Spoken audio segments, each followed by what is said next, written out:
Hello, everyone. Welcome. My name is Shelby Livingston. I'm manager of the Cap and Trade Offsets program at the California Air Resources Board. I'm also managing the development of our National Working Lands portion of the scoping plan update. I'd like to thank you for joining this first focus workshop of the 2022 Scoping Plan Kickoff Workshop series.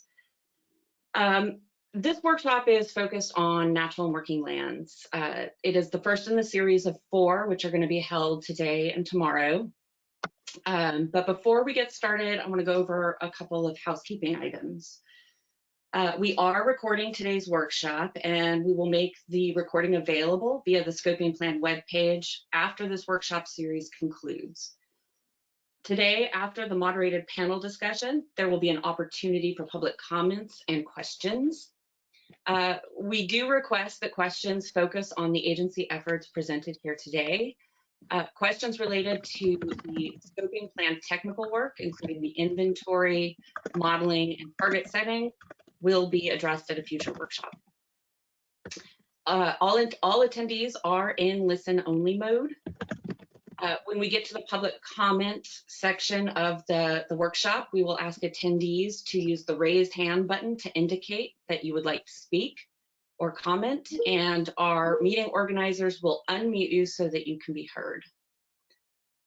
There's also public comment docket open, and anyone may submit written comments at the URL on our scoping plan website through July 9th. And we highly encourage you to do so. I'm going to, sorry about that. So before I kick off the presentations, I do want to take a moment to recognize our tribal partners. In recent times, collaboration between tribal nations and the state has grown and fortunately continues to grow. Each era of California's history has brought different atrocities against tribal peoples, including land disposition, discrimination, cultural impacts, and loss of life, to name only a few. To this day, many tribes continue to mobilize to preserve their culture and fight for restoration of their rights and lands while forging new roads towards equity and self-determination. This trajectory reminds us that the march towards justice is at times fraught with long chapters of struggle. Tribal nations and indigenous peoples in California have been substantially managing their lands for generations and are in a unique position to offer insights on ways to protect the environment and manage lands.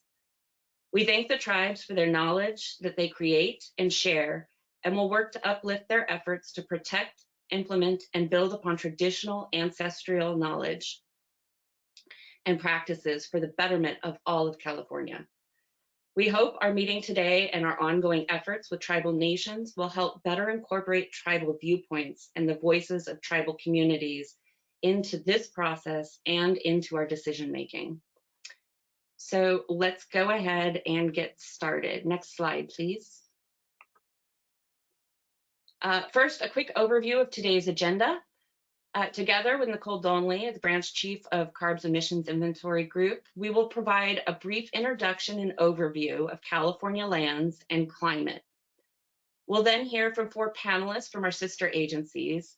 Each will give a brief presentation, followed by a moderated panel discussion.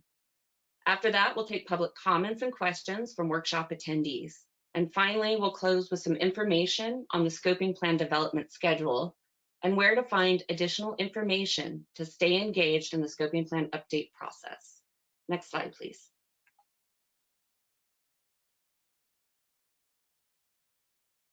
So today's focus area workshop is intended to build from yesterday's workshop, which was primarily about the scoping plan update process, but also included some high-level perspectives from agency representatives. We have a fantastic and knowledgeable team of folks working on this effort, both at CARB and our sister agencies. You're going to get to know some of them today and others at future workshops. Today, we're going to have the opportunity to hear from agency partners in more detail about current efforts related to lands and climate that will help inform the development of the scoping plan update. As we're just commencing the update process, we especially look forward to hearing your input as we work towards building various carbon neutrality scenarios to analyze and ultimately recommend a scoping plan scenario to present to our board for consideration by the end of next year. Next slide, please. So to briefly orient folks who may have missed the kickoff meeting yesterday, a little bit about carbon neutrality. To date, in our climate efforts, we've focused on limiting emissions from burning fossil fuels and releases of high global warming potential gases. In planning for carbon neutrality, all sources of emissions must be balanced by carbon sinks by mid-century. Fossil fuel production and consumption has induced the climate-related problems we now face. So the first priority remains minimizing combustion of fossil fuels and driving down emissions from the other sources as much as possible. You go ahead and click once. What we also need to develop and utilize carbon sinks, and this includes both engineered technologies as well as naturally occurring carbon removal and storage in natural and working lands, which is the topic of today's focus session. Our lands provide important opportunity to use nature-based systems to remove carbon dioxide from the atmosphere and store it over the long term to help limit the effects of climate change and meet our climate goals. However, it's important to recognize that lands are both a source of emissions and a sink. Recent catastrophic wildfires, land conversion, and other disturbances, largely driven by climate change and human activity, can drive our lands to a net source of emissions, which makes achieving carbon neutrality even more challenging. Next slide, please. So what do we mean when we say natural and working lands? California's natural and working landscapes cover approximately 90% of California, and that basically includes everything but the built environment. Oh, back one. Oh, that's weird.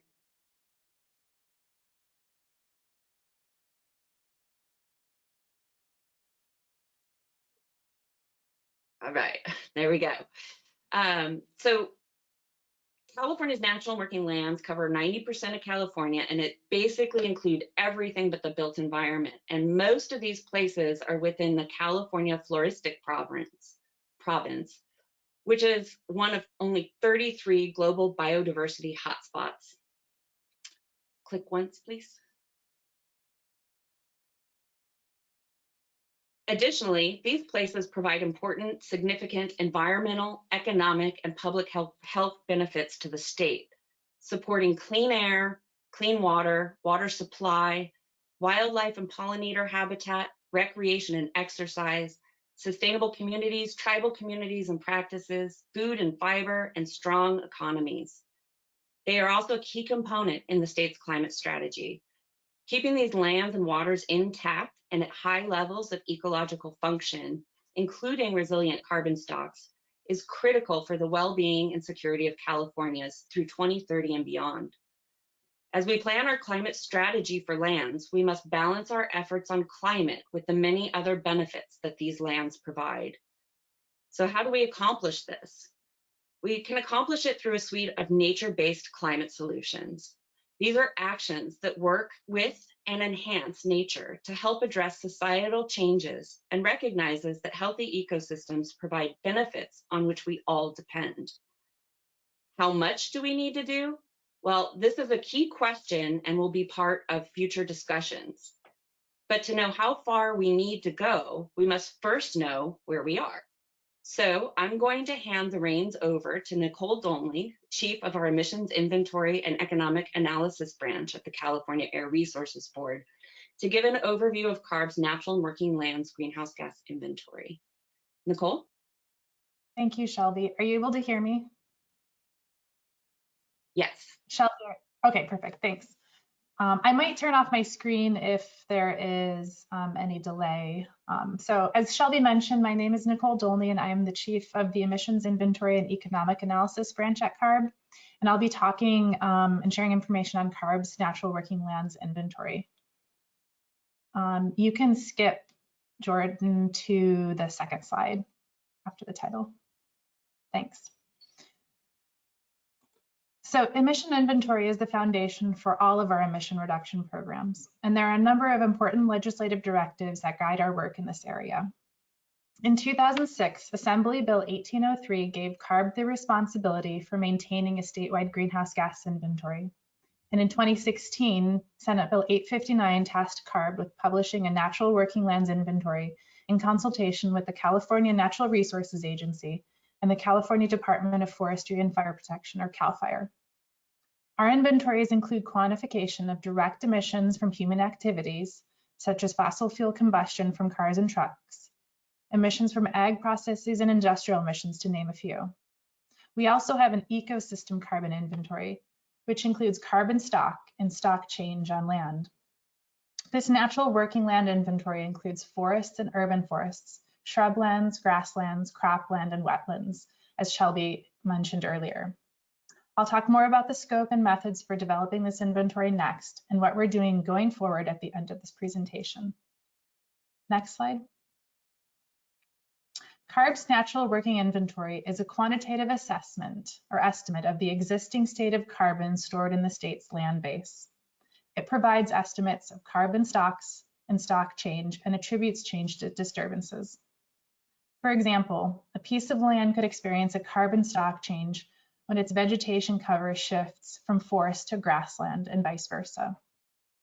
Carbon can also move between different carbon pools due to natural processes and disturbances such as wildfires. When plants die at the end of their life cycle, or when biomass is burned in wildfire, part of that carbon is moved from the live biomass pool to the soil carbon pool. And some of that carbon may also end up in our built environment as salvaged wood product.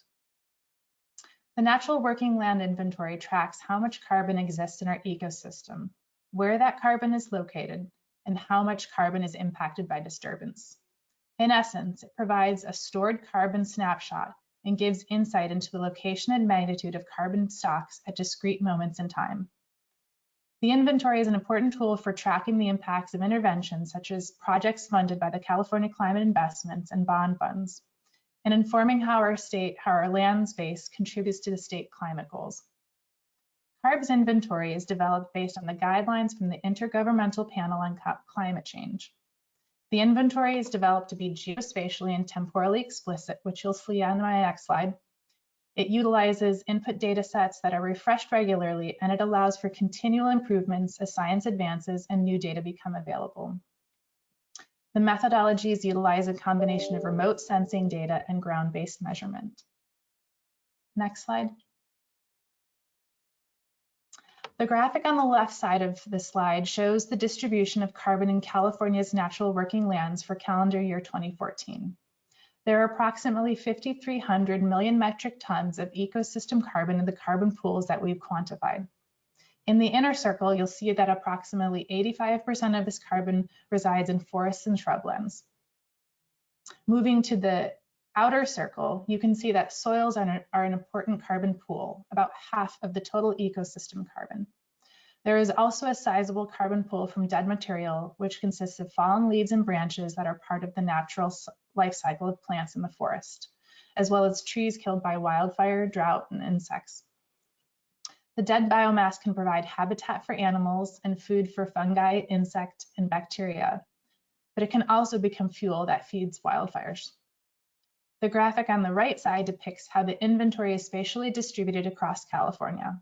When overlaying this information with geospatial data of disturbances, we can track carbon in relation to what happens to the land over time. Next slide.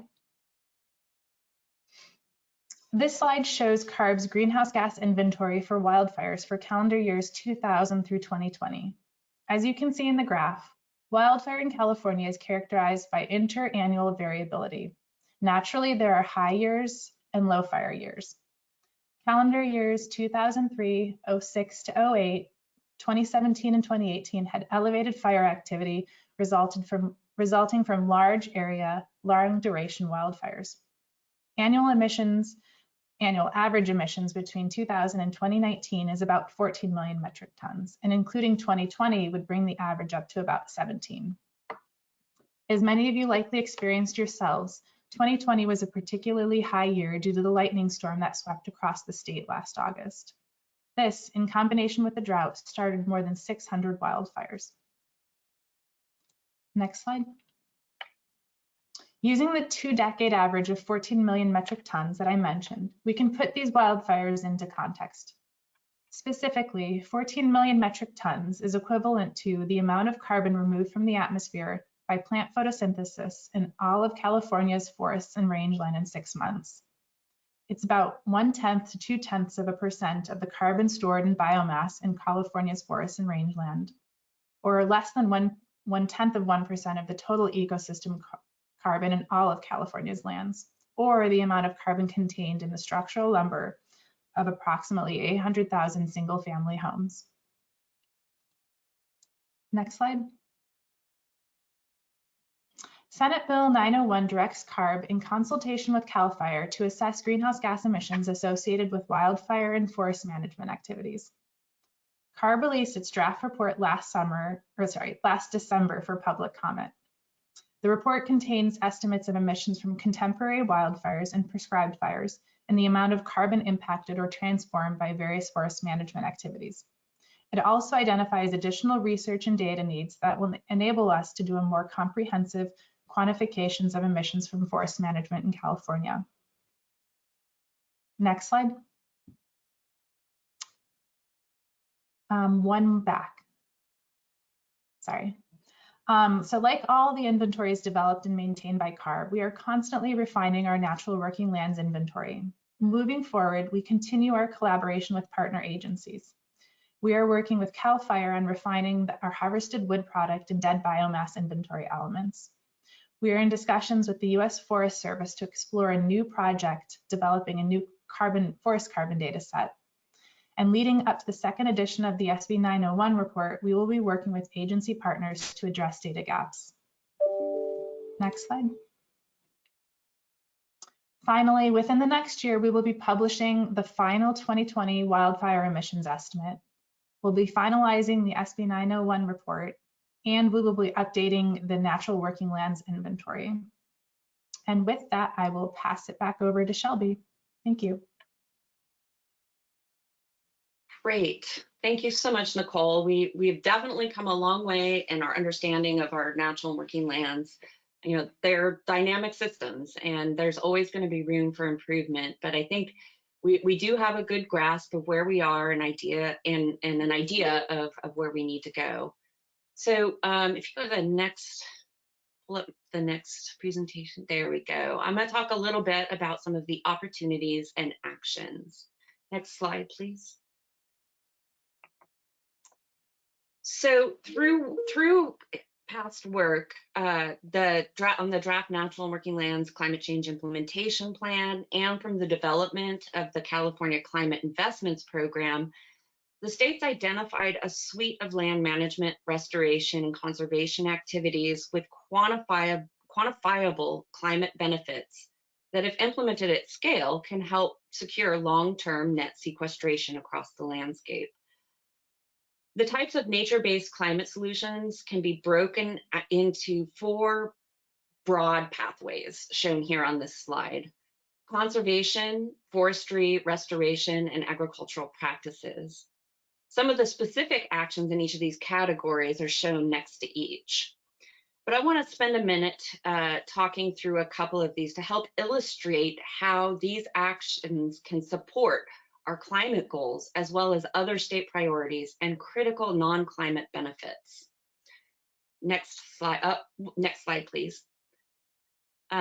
While I'm going to walk through only a couple of these, though similar examples could be given for any one of the actions on the previous slide.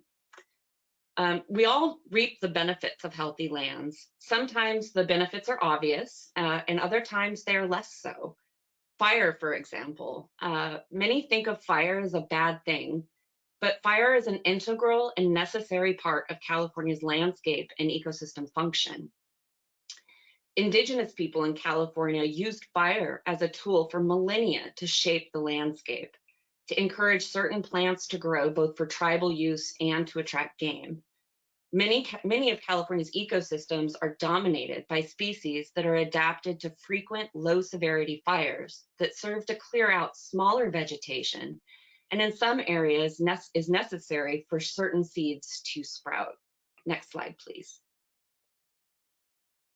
However, fire exclusion activities, which includes preventing cultural and prescribed burning, overgrazing, forest clearing, land degradation, urbanization, and the forced removal of people from their territorial lands over the past century, has resulted in a large amount of fuel buildup.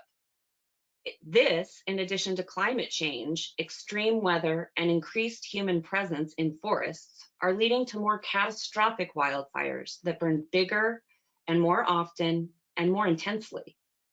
These are the bad fires we have all come to dread. They threaten human health and safety, as well as our transportation, water, and energy infrastructure, and they damage the ecosystems on which we all depend. Next slide, please. These catastrophic wildfires kill trees, both big and small, as well as the seeds that would otherwise regenerate the forest. While these photos show the aftermath of a forest wildfire, it's important to recognize that wildfire does not affect only forests, but our grasslands, rangelands, and shrublands, as well as urbanized land, particularly in the wildland-urban interface. Next slide. These catastrophic wildfires not only impact rural and wildland interface areas, but they affect almost all Californians, even those far removed from where the fires occur, rural, suburban, and urban alike. In recent years, we've seen some of the worst air quality California and even the world have ever seen due to the blanket of smoke from the state's wildfires. Next slide, please.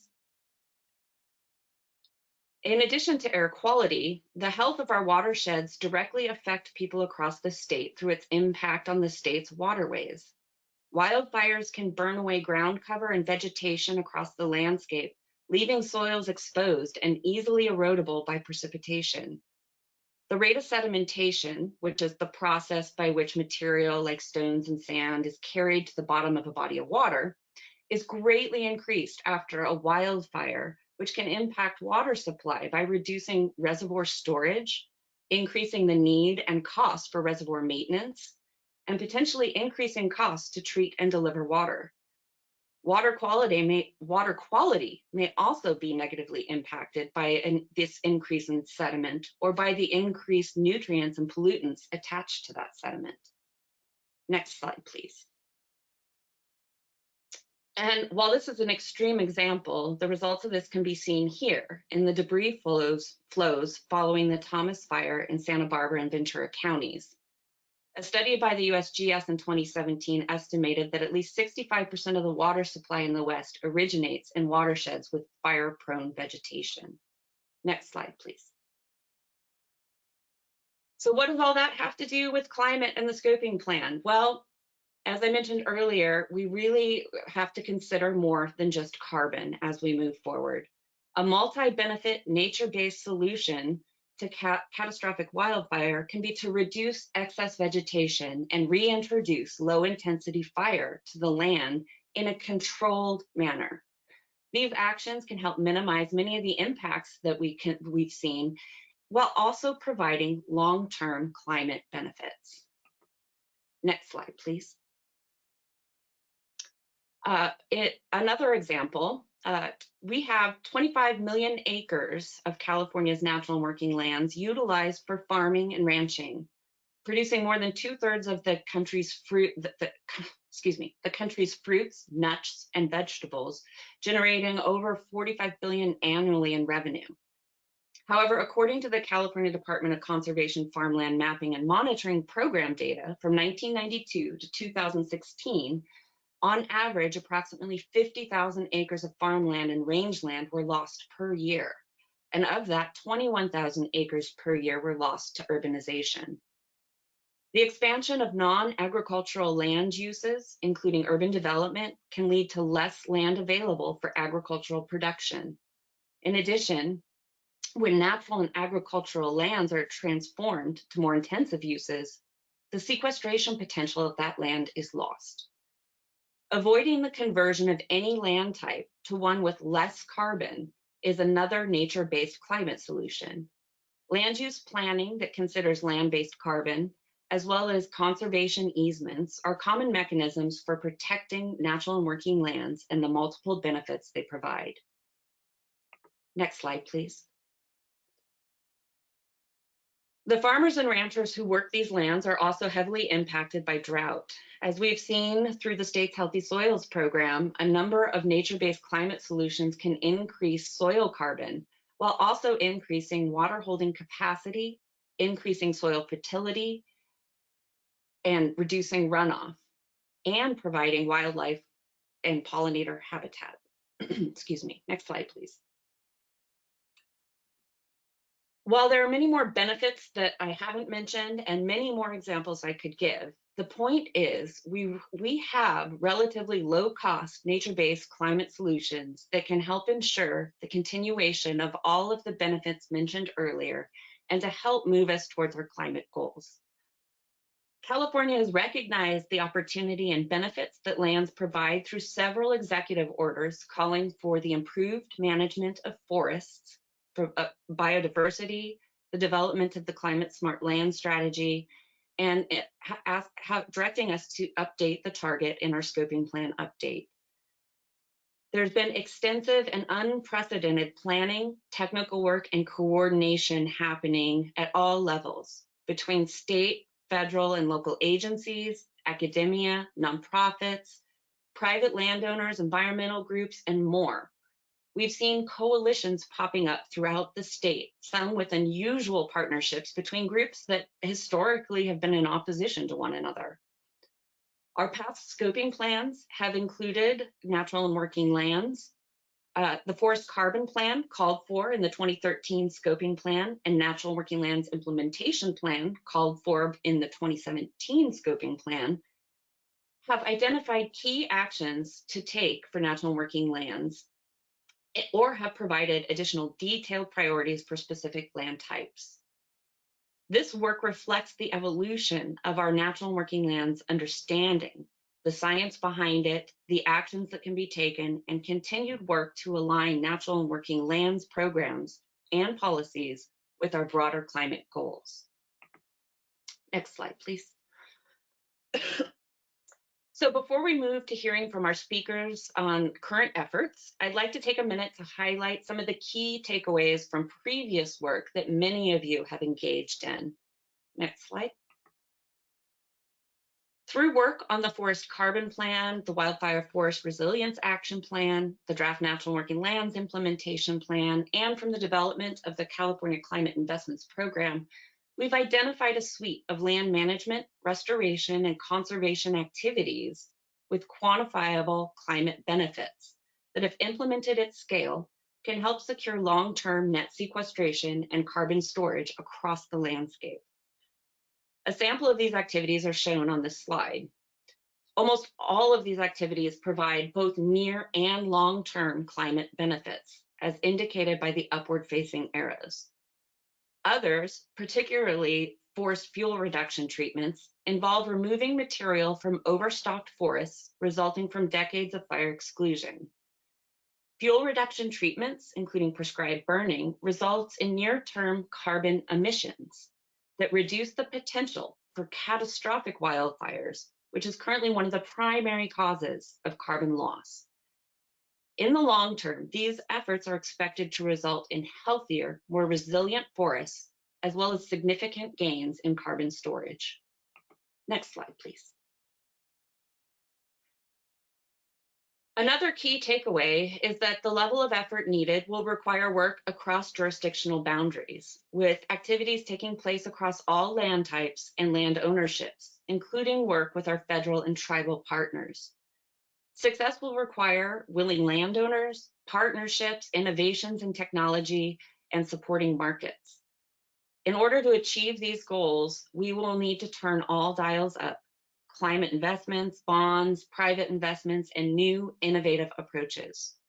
We can only expand to the scale needed when all parties are all in. Next slide, please. So there's much truth to the Chinese proverb, the best time to plant a tree was 20 years ago. The second best time is now.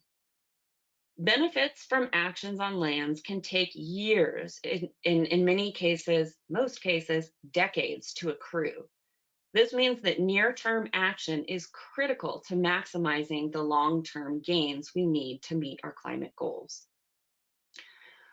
And while I neglected to include a slide on this, another key takeaway is that there is a real need for technical assistance, capacity building, and workforce development. These will all be critical to achieving the level of action needed. Next slide, please. Finally, past efforts have made clear that our actions on our lands consider more than just carbon. And I know I'm sounding like a bit of a broken record here, but we must be careful not to simply plan for maximum sequestration. That may not be the desired condition. For decades, state programs for land management, restoration, and conservation have been implemented to provide numerous benefits discussed earlier.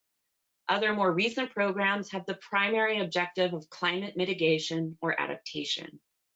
These separate objectives, like landscapes, are not discrete efforts. They are connected and interrelated. In most cases, they are complementary and synergistic. We must view them as such and take a holistic, integrated, sector-wide, and cross-sector approach as we move forward, seeking opportunities to maximize multiple benefits and layer synergies. Please click once. By moving towards this integrated multi-benefit approach that considers carbon, other critical ecosystem services, biodiversity, sustainable communities, public health, the economy, we can leverage efforts for maximum and sustained benefit. State agencies are working diligently to define a path forward to accelerate implementation of needed actions using this integrated multi-benefit approach. These efforts, among others, will inform the scoping plan update, and we're going to hear from several of the agencies working on these efforts right now. So next slide, please. We're going to go ahead and move into our panel presentations. First up, we have Jessica Morse, Deputy Secretary for Forest Resources Management at the California Natural Resources Agency. Jessica. Jessica, I'm handing the presentation over to you.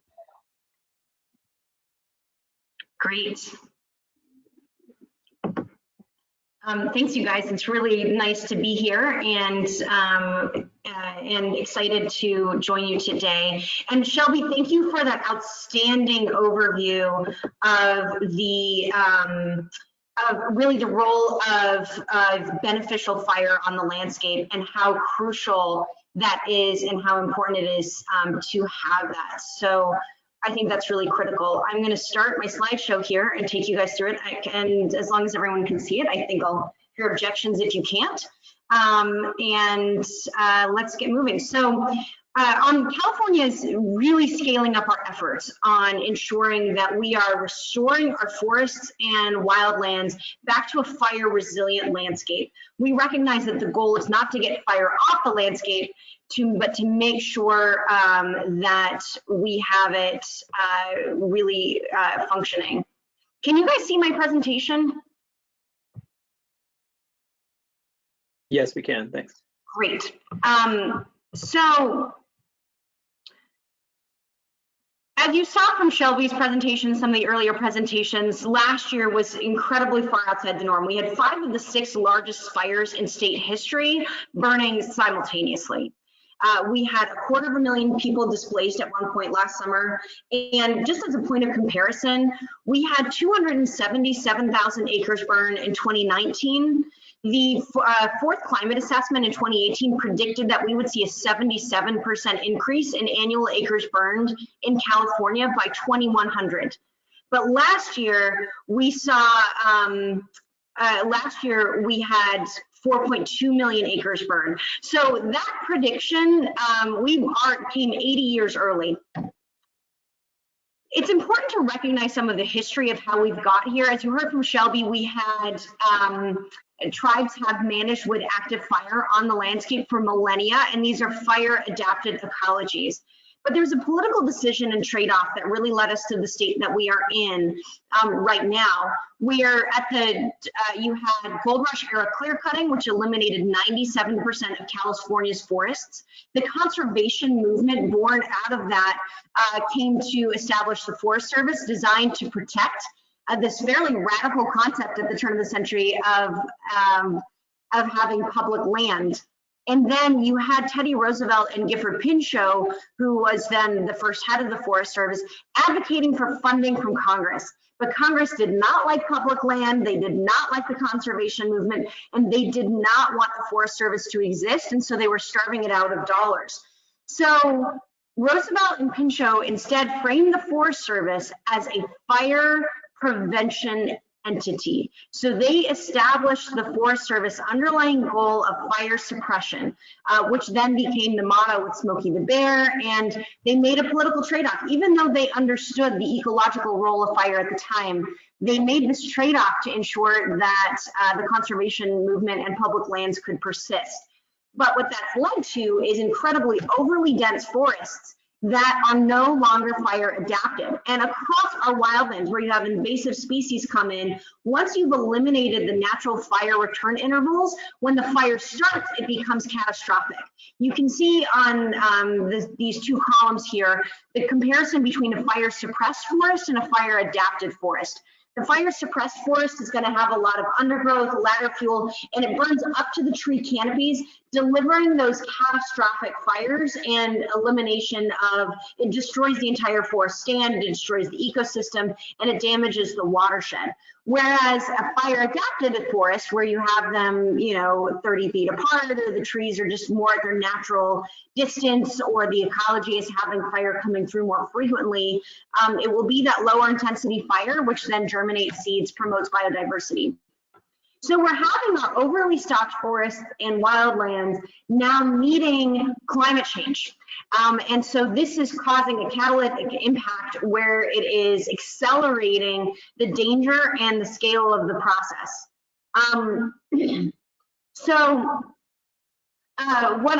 What you're seeing right here, and actually tell me if you're not, I'm hearing that the slides might not be advancing. So if that's true, we can just skip the slides and stop sharing the screen and move forward. But the picture that's supposed to be in front of you right now is tree mortality up in the Shaver Lake area.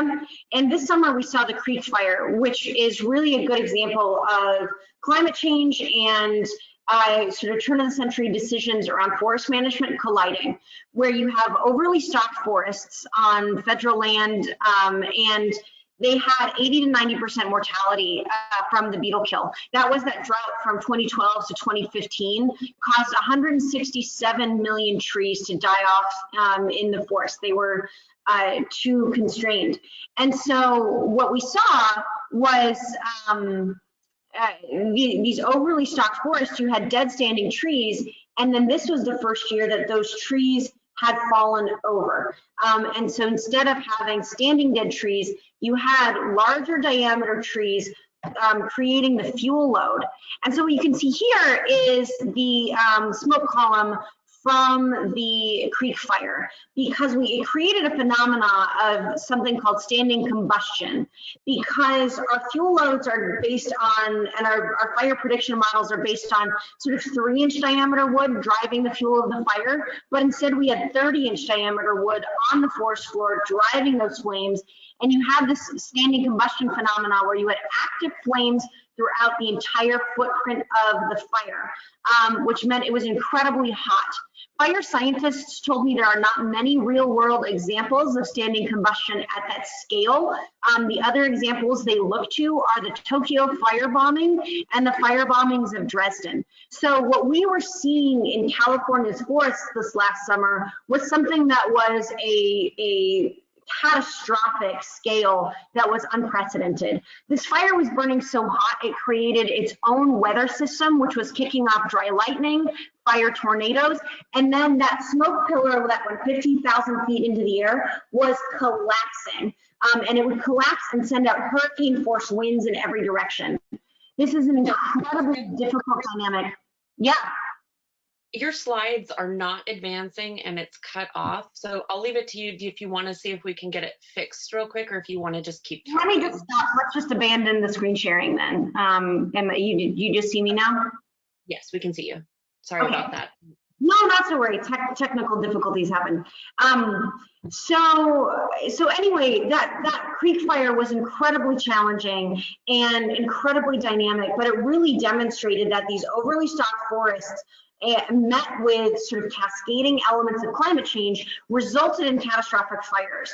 We were grateful that there was no loss of life in the creek fire, and that was because interventions had been put in place before the fire. We had done strategic fuel breaks along roadsides for evacuation routes, and then there's actually some private forest management happening with prescribed fire in the area that had less tree mortality, and the trees were spaced apart. So when that big fire hit the actively managed forest lands around Shaver Lake, it actually laid down and behaved like an ecological fire. So removing this excess vegetation from the forest is really crucial, and there are interventions we can do and are doing to keep communities safe. But it's important to recognize that these fires are now part of cascading climate change. The drought triggers the fire, the heat triggers the fire. Then the fires trigger, damage to watersheds, which then exacerbates drought conditions and keeps repeating this exacerbating feedback loop cycle. For example, we had a quarter of the Sierra burn last summer, and the Sierra range represents 60% of California's water sources. So it's really crucial that we are investing in these interventions to ensure that we are protecting communities. Now, there's 3 fronts of fire resilience that we're investing across. We're doing interventions inside of communities, and it visualize them like concentric circles. So we're doing interventions inside of communities, so that's home hardening, defensible space. So the worst case scenario, a fire comes through, there are tools to help that community survive and withstand that fire.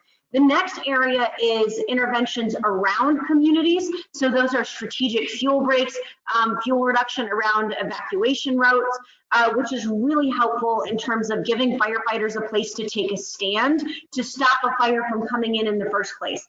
And then the last area is really interventions across the landscape to make sure that we are investing in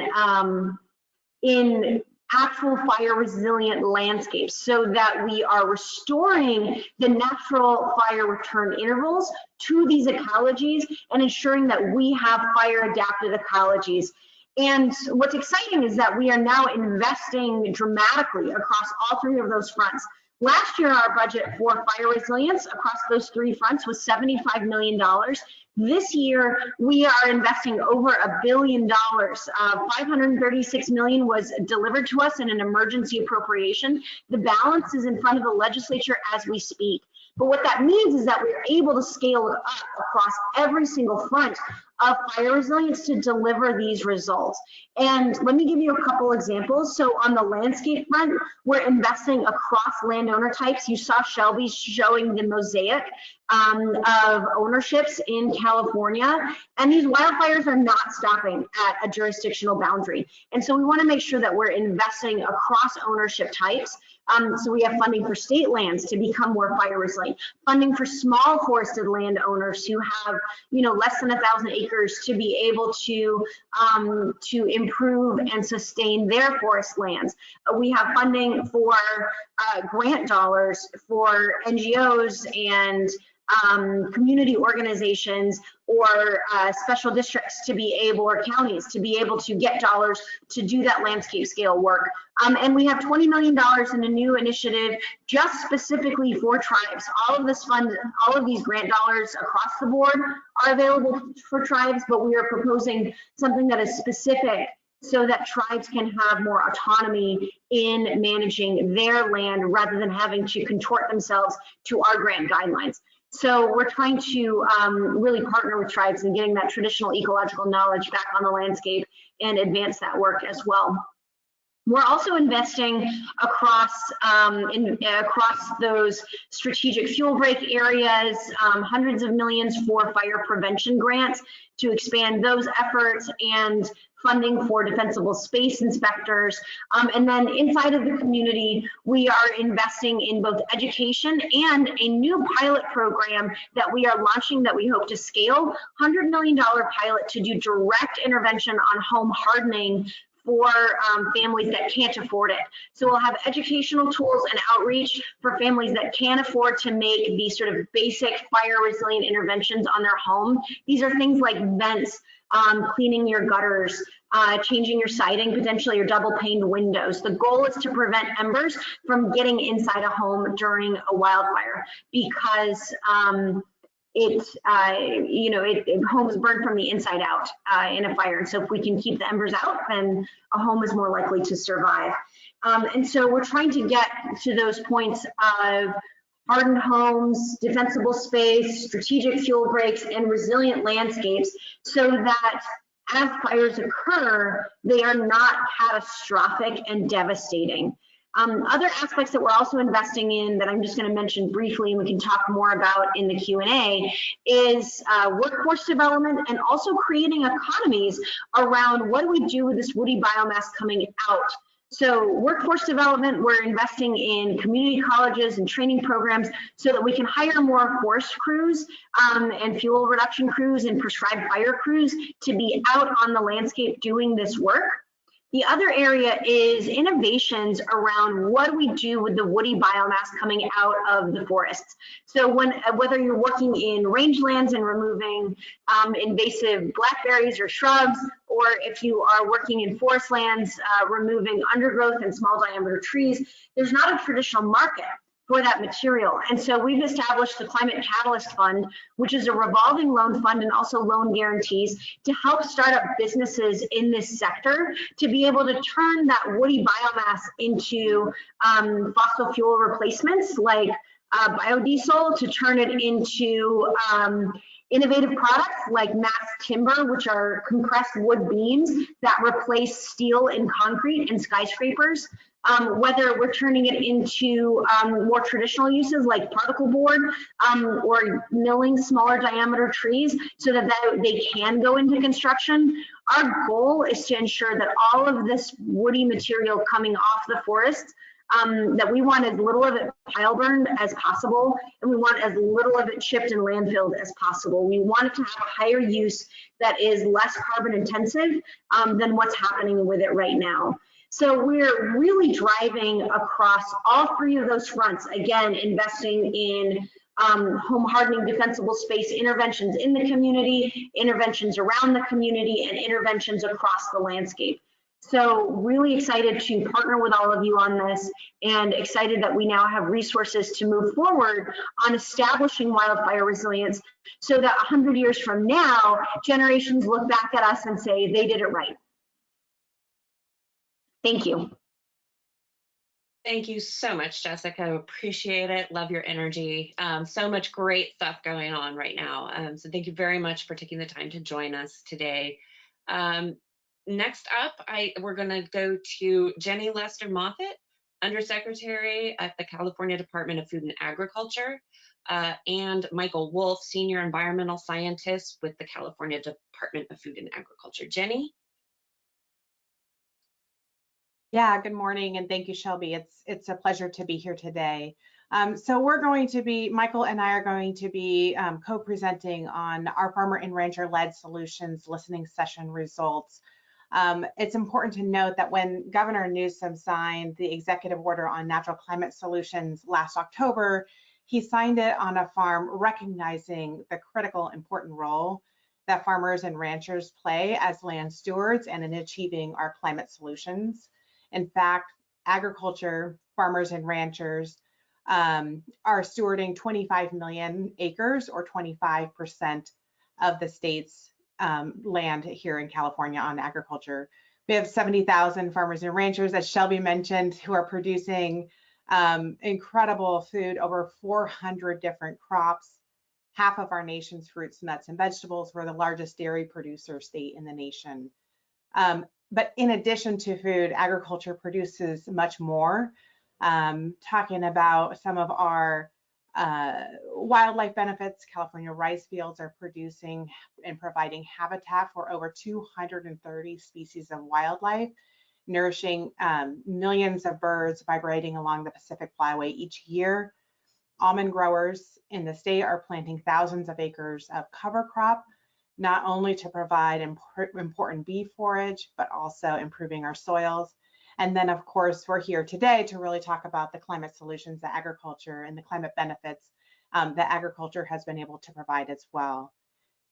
It's important to note that since 2014, there have been a suite of programs in what we call the climate smart agriculture category that have been invested. Over $1 billion it has been invested in climate smart agriculture programs, ranging from things like cleaner tractors and equipment to dairy and livestock methane reduction projects, on-farm renewable energy, food processor, water efficiency practices, land conservation, and then also healthy soils. And in fact, the Healthy Soils program has invested over $40 million in grants for over 600 different projects throughout the state that not only sequester carbon, but also reduce greenhouse gas emissions, improve soil health, provide biodiversity, and so much more on 56,000 acres in the state.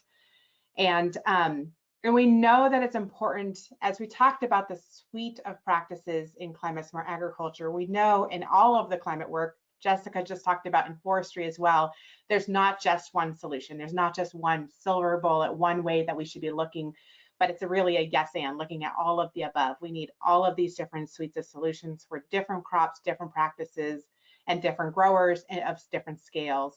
And we know that it also is important that we're not just incentivizing the practices, but also investing in the people that partner with farmers and ranchers, the technical assistance, boots on the ground people who are working with farmers and ranchers on implementing that practice.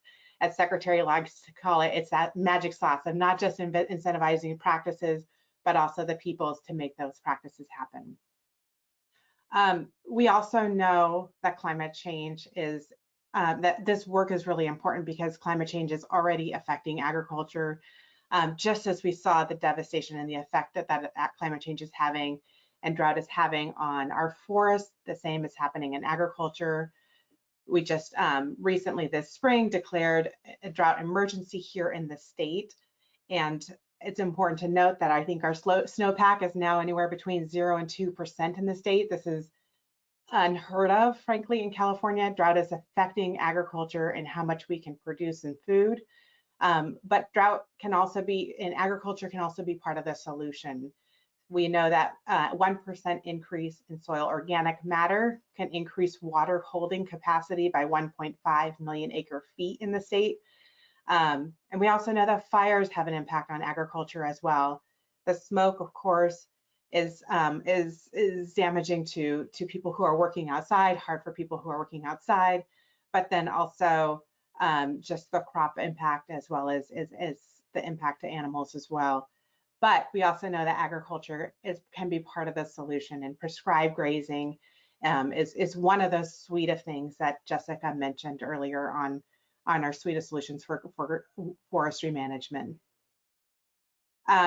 Just to finalize and note that climate change the impact of climate change is not just on some of the things that we see, but also some of the things we don't see, which is the changes in winter chill. And winter chill is something we don't talk a lot about, but it really should be talked about even more in terms of crops. A recent University of California report found that changes in winter chill by 2050 can impact and reduce the yields of avocados by 40%, the yields for almonds by 20%, same with table grapes, oranges, and walnuts.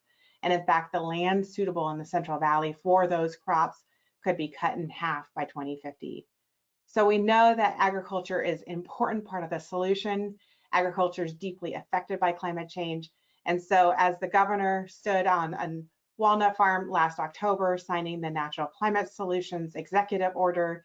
One of the things he did was he charged the Department of Food and Agriculture to convene listening sessions to hear from farmers and ranchers about not just how climate change is impacting agriculture, but also how and finding new solutions for agriculture to be part of the climate solutions.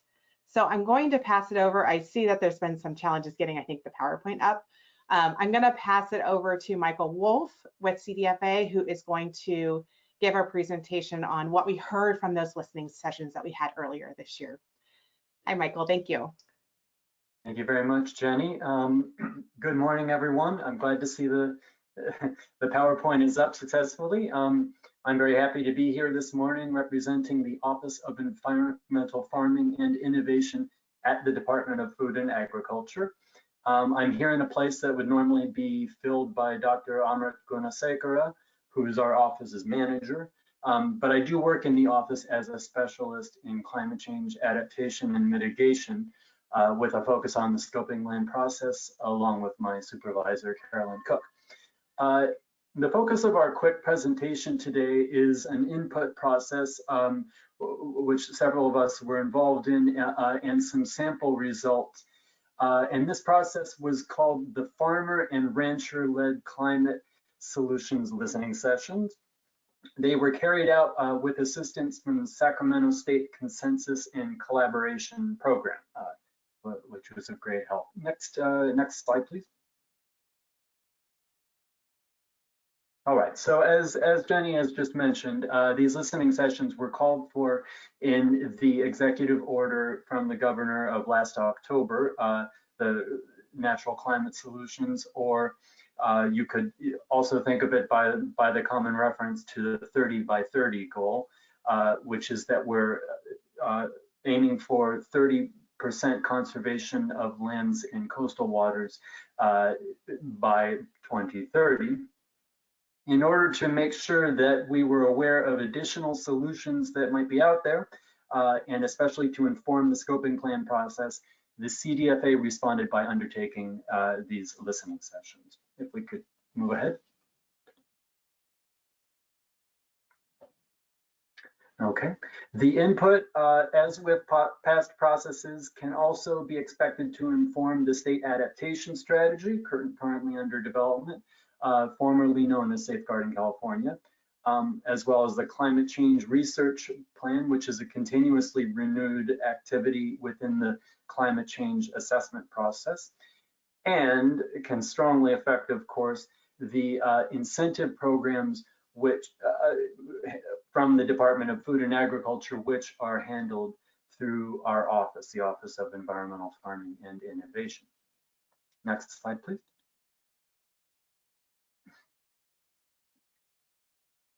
Okay, so looking at the participation in our meetings, you'll see that this was carried out over the course of a month.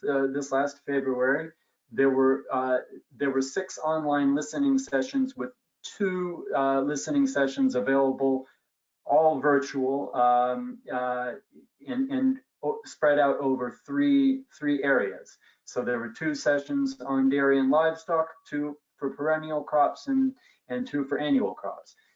We had 323 unique attendees, and oral and typed comments were recorded during the listening sessions.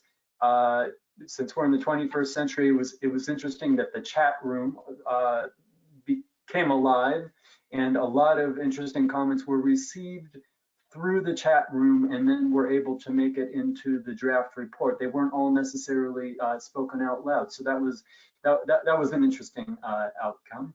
But it meant that everyone who was virtually present could log their input and get into the draft report without even writing a separate email.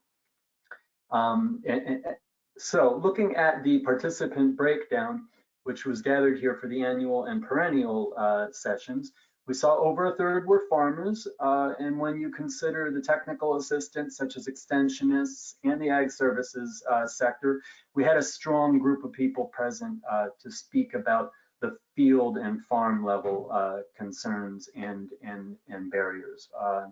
So That was very good. We could move ahead.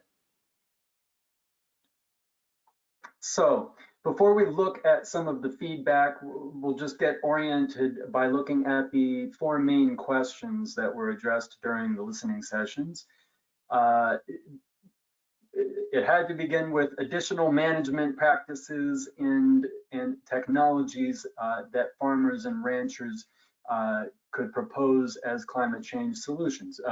Because of the context, many of them were there to talk about practices that could be potentially incentivized, or ways in which existing incentives could be modified, since we do cover a very broad range of potential practices already.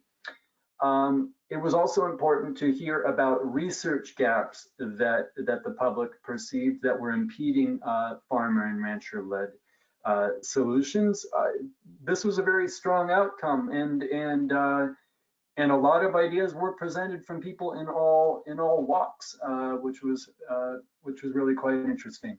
And lastly, the CDFA is looking at ways that we can, in the coming years, gather more economic information to show the benefits of existing and new farmer and rancher-led solutions.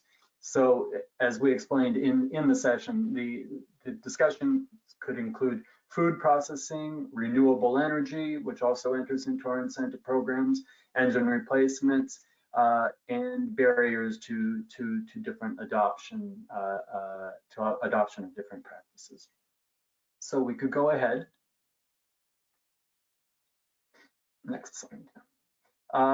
3 main themes before we get into specific comments that we're seeing. The farmers and ranchers feel burdened. They want to be sure we understand that they feel burdened by regulations and program requirements. They support voluntary incentives, but are always concerned that incentives might become regulations. Excuse me. That does fit very well into the mission of our particular office as well, which is not a regulatory office. It's essentially engaged in outreach and incentive programs. Then the climate change benefits of keeping land in agricultural use rather than converting it to urban use or development came out a lot, and asking for more recognition and more funding generally.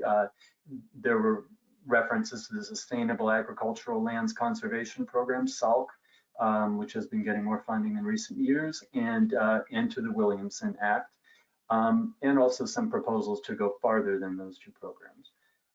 And then farms, and especially smaller farms, need greater support, particularly the financial support that is required for the cost and financial risk associated with investments in new technology and equipment, because climate smart agricultural approaches very often involve a change in system or an investment in new equipment. And of course, the smaller the operation, the more difficult that investment can be. If we can go to the next slide. So we binned the 300 plus, actually much more than 300 comments.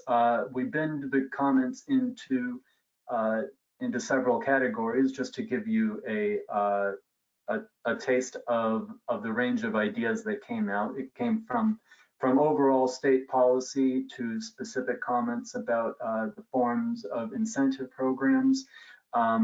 We will address overall state policy and the incentives and the tools and the technical assistance with a sample of the comments that we'll see to give you a sense of what was heard. Next slide, please.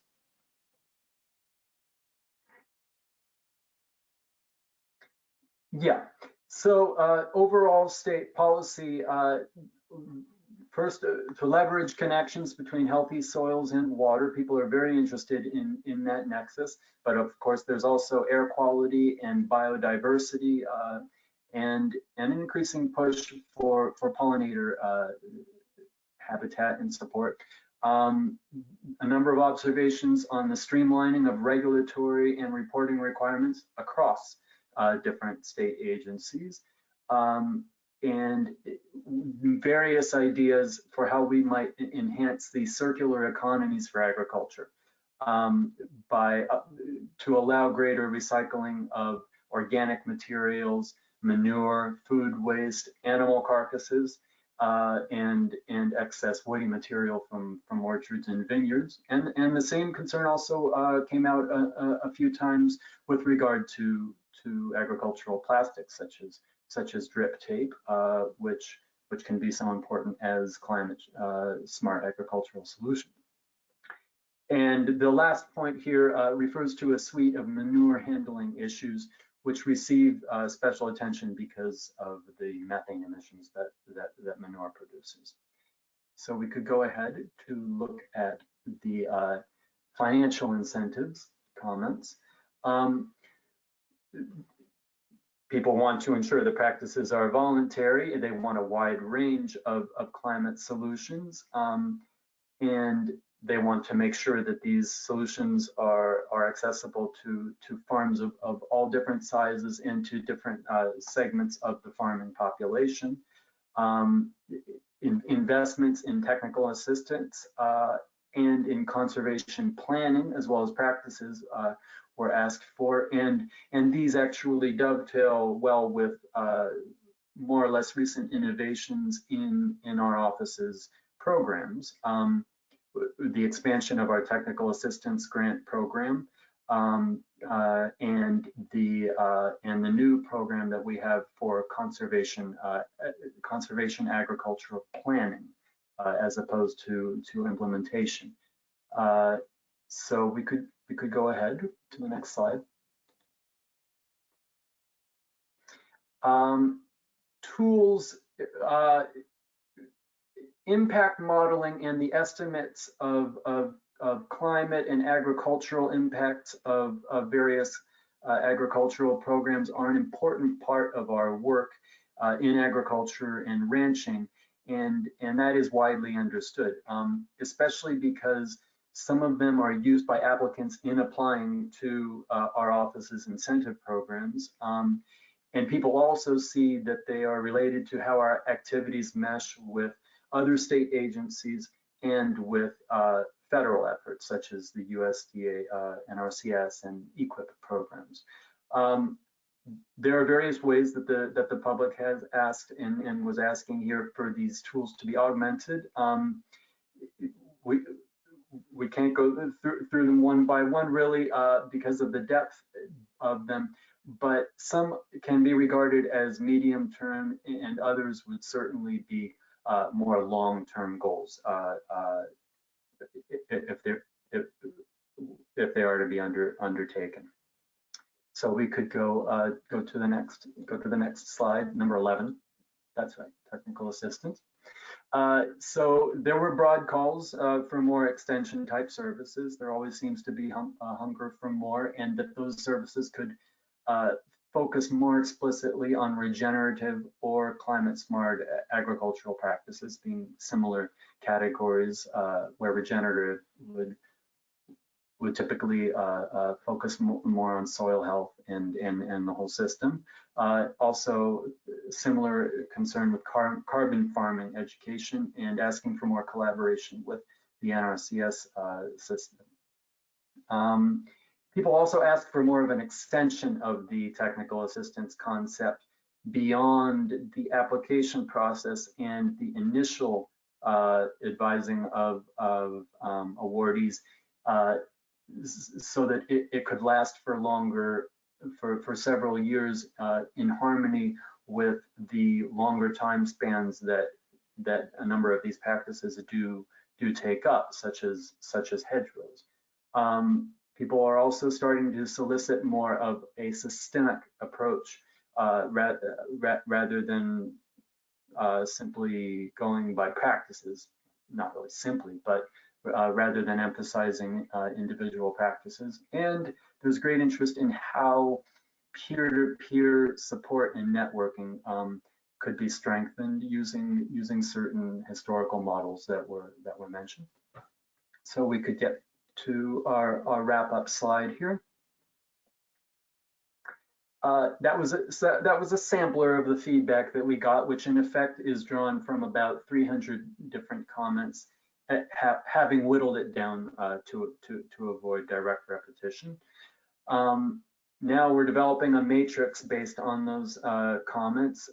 We'll be evaluating the comments to see what can be implemented on the short, medium, and long-term timeframes, to see what can be implemented with current resources versus which ones might require additional resources or research.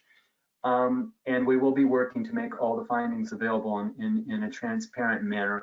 Essentially, we'll be finalizing our draft report in a similar form as it was already seen and commented upon by the public. But that will be augmented by some sort of matrix of the comments received, including those from the public comment process and the CDFA's responses to a number of them. So as this process goes forward and as the scoping plan goes forward, please feel free to address questions and points to us, and you can always write to the email listed here at the bottom right to the Office of Environmental Farming and Innovation, and that will get to the right people, and we'll work on a response for you, or on receiving your input. Thanks very much. Well, thank you both, to Jenny and to Michael. That was very informative. And again, just so much work and effort going on in this space right now. And it's really nice to be able to hear this all together. Next up, we're going to hear from Nathaniel Roth, Chief Science and Data Advisor for the California Department of Conservation. Good morning. Thank you, Shelby. And yes, I go by Nate for most everybody. Nathaniel's what I use for public things like this. So everybody, all the friends on are welcome to use Nate. Thank you. Thank you, Shelby. Thank you, fellow panelists. It's been a pleasure to listen in so far this morning. It's always inspiring to get to see what everybody else is doing outside of the bits and pieces of conversations that we have as we're keeping all these pieces coordinated with each other. The complete packages that we put together as we're communicating it to other folks are so inspiring to see. I'm going to be talking today a little bit about what we've got going on with the 30 by 30, the Climate Smart Land Strategy, and our equitable access efforts related to the Governor's Executive Order N8220, signed in October of 2020. If we could go next slide, please. California Nature is a geospatial information system. It's being developed in partnership with Esri and will be a publicly accessible suite of interactive mapping and visualization tools. The online GIS that is CA Nature will include what we think of as 3 broad tiers. The first is data from authoritative sources. Second, exploratory applications that let people look into that data, see what messages there might be within it. And then the third level is a synthetic and integrative set of tools to help us understand the opportunities for achieving these multiple objectives that we've referred to already. Where are the overlapping sets of opportunities, and how might we be able to bring those pieces together? The California Natural Resources Agency and its partners are currently compiling that list of authoritative statewide data on biodiversity, climate, and access to build our version 1 of California Nature. California Nature will be updated, both the data, the applications that are within it, on a periodic basis. The data, as I've noted, is being drawn from authoritative sources. It'll be updated when it is superseded. An example of that is that at launch, our climate data and the projections for it are going to be drawn from CalAdapt and are going to be based on the 4th climate assessment. When data from the 5th climate assessment is released, we fully expect that those data will be superseded within California Nature.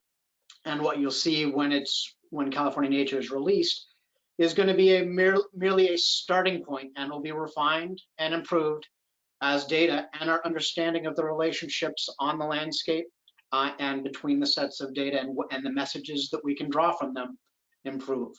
So today I'm going to focus a little bit more on the climate elements of California Nature as it's designed to inform 30 by 30 and the climate smart land strategy. Can we go to the next slide, please? The California Nature will identify places across California where we have opportunities to achieve our biodiversity, climate, and equity goals. We'll be using it to assess what percentage of California is currently conserved and track progress towards our goals to conserve 30% of our lands and coastal waters by 2030.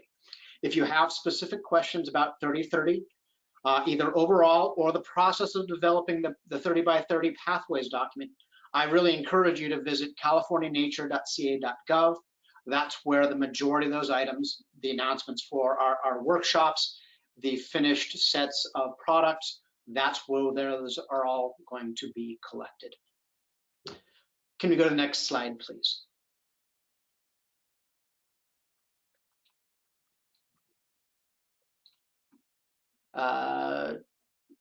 Next slide, okay.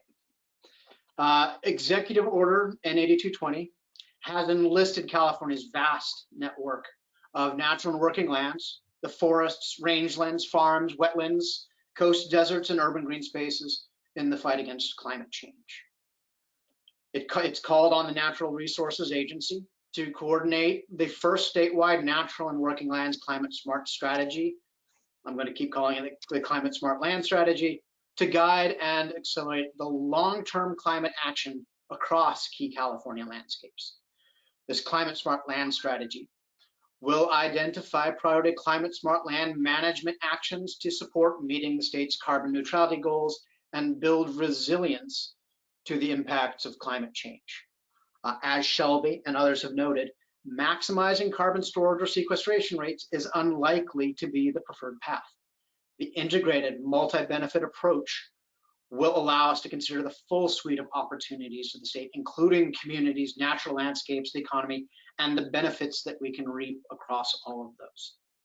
Both the Climate Smart Land Strategy and California Nature are intended to inform the AB 32 climate change scoping plan without constraining it or presupposing its outcomes.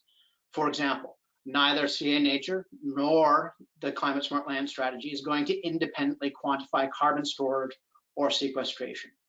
That said, when the scoping plan is complete, we expect that it will feed back into future updates to California Nature and the Climate Smart Land Strategy or follow-on information products. Okay, next slide, please. Within California Nature and the Climate Smart Land Strategy, we've divided California into 8 primary land cover types that nest directly into the land classes used for reporting with the International or Intergovernmental Panel on Climate Change, and that deliver both mitigation and adaptation benefits, as well as a very wide variety of other benefits to the species, environment, community, and the local and regional economies. Forests, shrubs and chaparral, grasslands, wetlands, croplands, submerged aquatic vegetation, deserts and other sparse vegetation, as well as developed lands, all have a role to play. For the moment, I'm going to focus mostly on the mitigation components of it, and I'm not going to try to go into particular detail on most of the management alternatives that are being considered because of limits on time and the desire to get on to our next sets of discussions. The climate resilience data, because I know this has been a question that's been frequently asked, it's being adopted into California Nature and the Climate Smart Land Strategy are being drawn from caladopt.org and include the suite of model outputs endorsed by the 4th Climate Change Assessment. So forests, they cover approximately 1/3 of California. including trees, soil, and other plant materials. The forests currently store the largest portion of carbon in the state's natural and working lands. Prior to active fire suppression, which began a little over a century ago, fire played a very important role in supporting healthy forests. Over the past century, forests have largely served as a carbon sink. The combination of the suppression practices, gold rush era, clear cutting, and climate change means that our forests have become a carbon source. Without climate smart forest management, we cannot count on them becoming a carbon sink in the future. Management methods being considered, they need to include the implementation of a potentially very wide suite of forest management activities to return forests to a stable and eventually increasing store of carbon while respecting the many other benefits they provide. On several of these land cover types, discussions have absolutely included the need to partner with and adopt indigenous populations, indigenous tribal expertise on the application of cultural land management activities. Our shrub and chaparral lands also cover almost a third of California. These landscapes include manzanita, chamise, toyon, ceanothus, and many other shrubs, but lack significant tree cover. They're differentiated from forests by unique structures, ecologies, carbon dynamics, fire regimes, and working land uses. Despite having roughly comparable land area forests, they store substantially less carbon, and the dynamics of their growth, their carbon storage, and the disturbance patterns, or how we can manage them, are much less well known and remain an area of very active research. Grasslands also cover a very substantial portion of California and represent a very broad range of management, ownership, and economic land uses, including grazing. In grasslands, the bulk of carbon storage is in soils and root systems versus standing biomass. Alternatives for management that are certainly on the table, though absolutely not an exhaustive list, include prescribed grazing, compost amendments, and invasive species management. Wetlands, covered or saturated by fresh brackish or salt water for all the portions of the years. They include vernal pools, peatlands, marshes, and mudflats, as well as montane meadows. These are a significant carbon sink across California and represent both very highly productive and biologically diverse ecosystems that have experienced significant degradation or loss in the past century. Wetland restoration and conservation are almost certainly going to be key management activities for these landscapes. Croplands, as have been previously discussed, cover, in this case, or in California's case, 9.5 million acres and make it a leading global producer of agricultural goods. The croplands are a mix of annual and perennial crops, and the perennial crops in particular, orchards, can store significant biomass carbons. And the soils across California's croplands represent a significant opportunity for additional carbon sequestration in addition to other benefits, like Jenny mentioned, for soil water holding, and a very broad suite of options for the state. Deserts and sparsely vegetated areas, primarily very low vegetation cover, typically resulting from harsh growing conditions.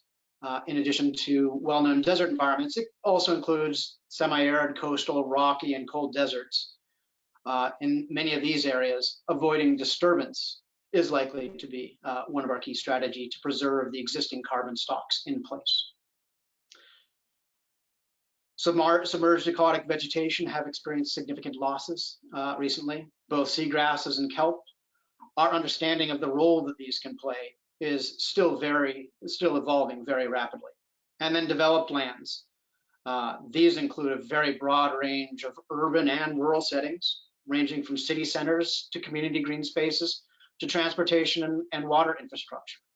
The urban forests, meaning native or introduced trees and related vegetation in the urban and near urban areas, including urban watersheds, soils, and all the related habitat, street trees, park trees, and natural riparian habitats or trees and other public and private properties are a significant opportunity to apply these climate smart land strategies to the area that most of us Californians call home. So next slide, please. So to keep updated on 30 by 30, the climate smart land strategies and our equity of access efforts, please visit californianature.ca.gov. There you'll find updates on our regional workshops, ongoing topical panels, and other materials as they're released. Thank you very much for your time. I think I'm going to toss the hat back towards Shelby.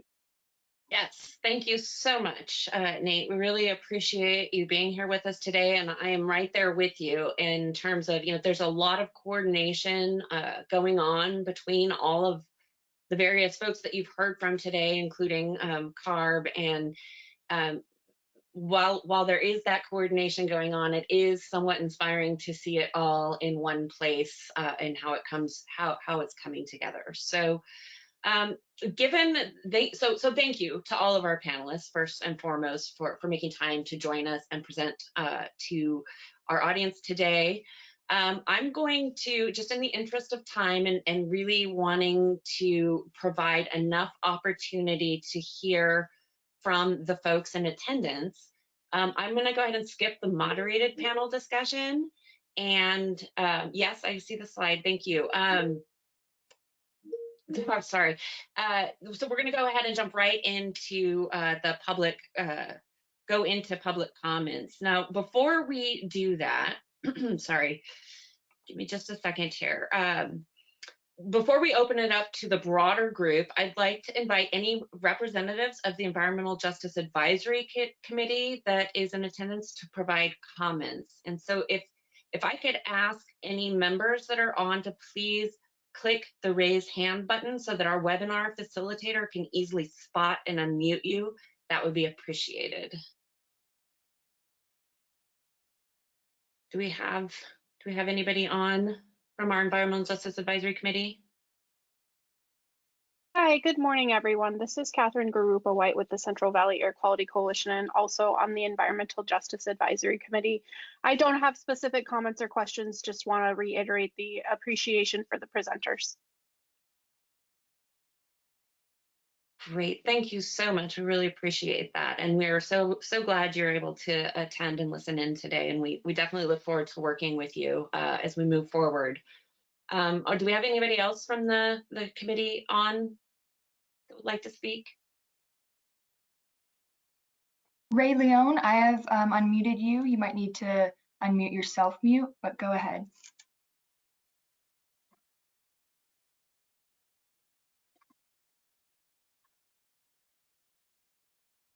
Ray, we still can't hear you. You may have to self-unmute. All right, there. There we go. All right, I guess you have to click on it like 5 times. So, well, a pleasure to hear all that information. Really interesting. It's a lot of stuff, a lot of work that we got ahead of us.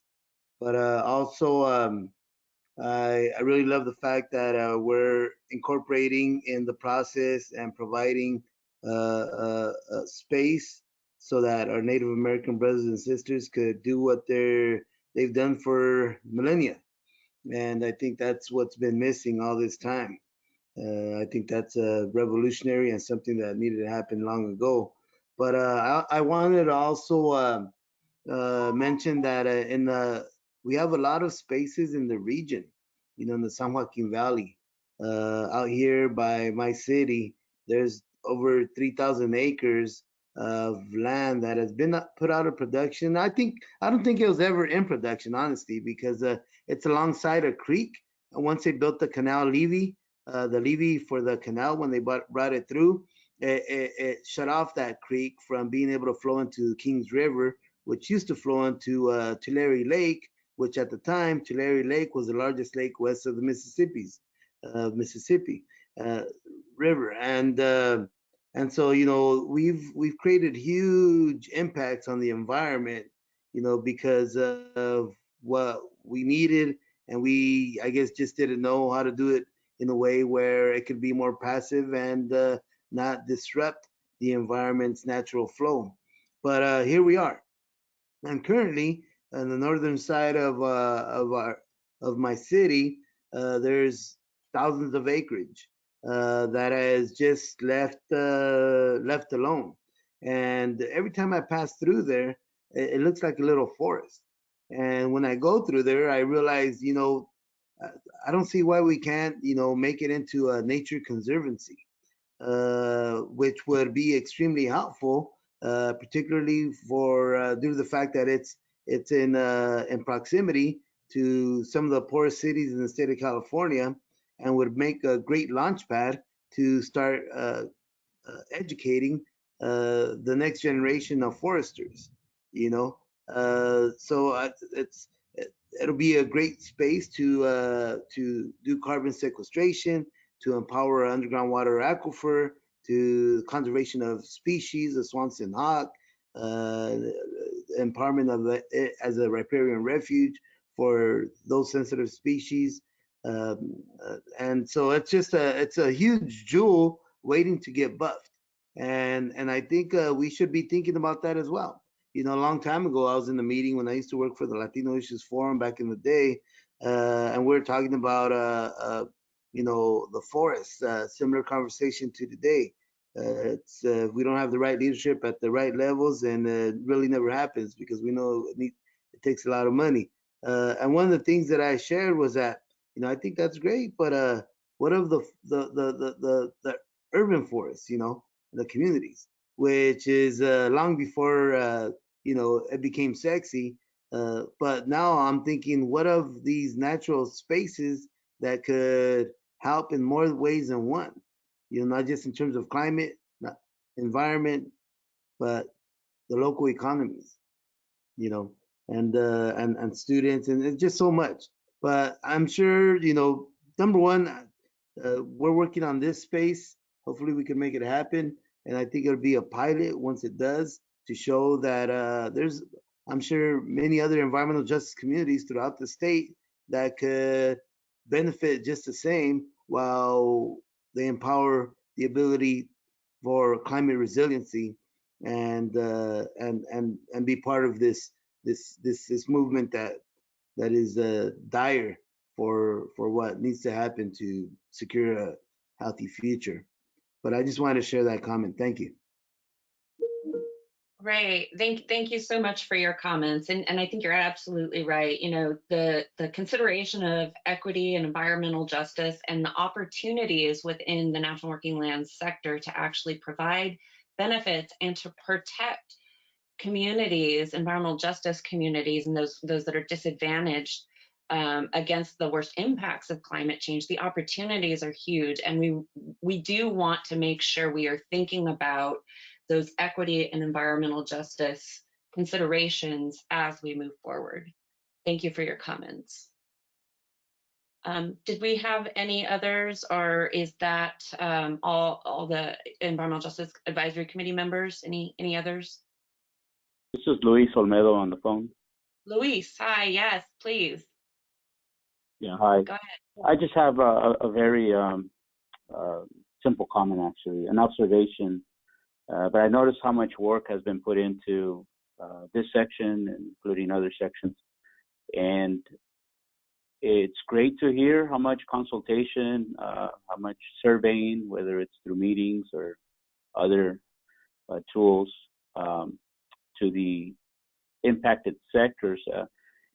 You know, we are living in a time where we recognize that people and industry have to coexist, and it feels as though this agency, CARB, and its divisions have an opportunity to make sure that they integrate the voice of environmental justice in all conversations, because when you talk about industry, you know, many of these industries, especially the more polluting industries, and evidence shows us, they tend to locate in places where communities least likely to resist.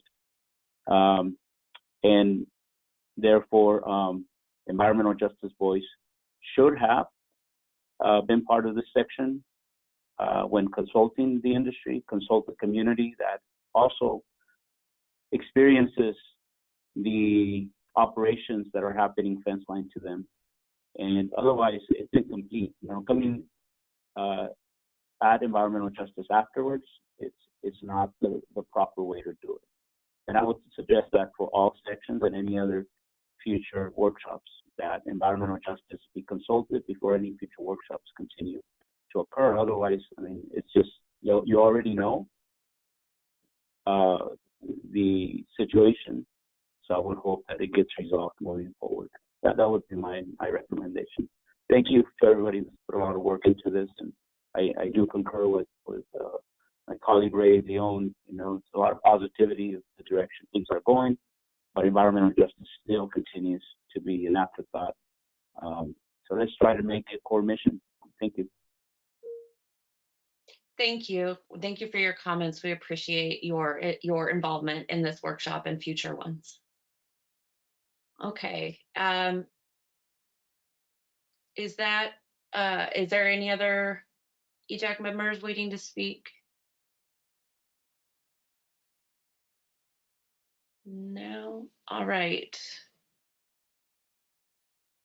So we're going to go ahead now and open it up to the broader audience. As I mentioned at the beginning, we request that the questions focus on the agency efforts that have been highlighted here today.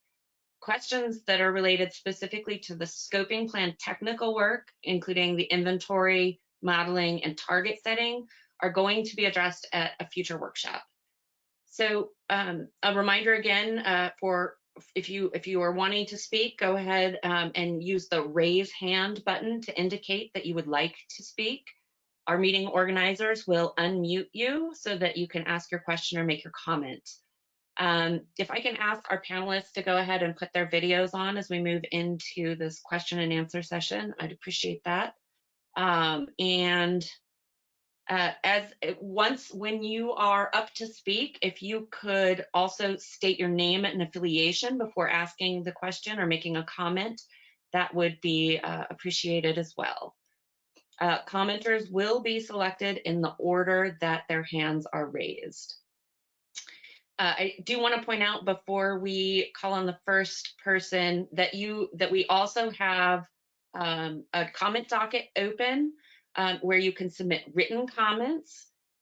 We highly encourage you to submit written comments to us, and the URL is here on the screen or can be found on our website. And the comment deadline is midnight on July 9th. So I'll go ahead and ask Courtney to start our public comment session. Mark Roas, please unmute yourself and provide your comment or question. Hi, my name is Mark Roost. I'm with Sustainable Energy, Inc. And got a few different ones in the forest area. Suggest pyrolysis for wood not usable for lumber. There are portable pyrolysis systems that can be taken into the forest, also portable lumber mills that can be taken into the forest. And the idea is to do the thinning to traditional standards and then cut the lumber out that's available for lumber, chip the rest of the wood for pyrolysis, and then make humus or compost or whatever out of the brush and leaves and all that. And then the wood that isn't used by a tribe that's doing it or whatever could be sold. And the pyrolysis, instead of using it for fuel, use it for a substitute for petrochemicals. So a biochemical feedstock, and give like 167 million trees in California alone. You think that on a national scale, you could if we actually go out and design the plastic things, design stuff so it'll last, we could have a pulse that produces enough things for people to use for 20 years, and then you get another generation of cutting, like that. Then on farms, for getting, I noticed battery operated equipment was there. So solar photovoltaic canopy over places where the crops could use some shade and over the parking and work areas can power the farm. And especially if that canopy is a 48% efficient thin film canopy that we plan, thin film that we plan to develop by 2023. Battery electric vehicle equipment and converting, instead of waiting for buying new, we can actually convert equipment from diesel to battery electric. And then on the batteries, we're developing 2200 to 4200 watt hour per kilogram batteries that are ceramic, semiconductor, non-lithium. I'd like to talk to you guys later on that. Feedback, for the farmer rancher area, they talked about getting feedback from them. If you create, well, let's merge that with the California Nature GIS, you can create, I've had an idea for 40 years or so of creating a knowledge base based on a GIS where you actually get the information from the people on the land. They feed their section of the database. So they're constantly observing, and that way you get fine granularity of observation across the landscape. And there is a guy who is a pioneer in GIS and digital earth imaging, Tim Forsman, who has already got a design for tropical and subtropical landscape knowledge base for creating sustainable economies. That could be the foundation for temperate zone knowledge base as well, and I've got a whole lot of stuff on that. And yeah, so you can add the condition of the land from agriculture and nature perspectives. There's a museum, the California museum that opened up in San Francisco. That museum has detailed records of the health of species, what's the endangered state of species. So you guys might be collaborating with them and with World Wildlife Federation on both the condition of the wildlife and the condition of the plants there. Also, World Wildlife Foundation has a ecoregion maps, which an ecoregion is a consistent pattern of ecosystems. And they've got that mapped out around 2000. And they also have an aquatic ecoregions system. Mark, That's Mark, it. can I ask you to wrap up so we can, oh, great. That was it.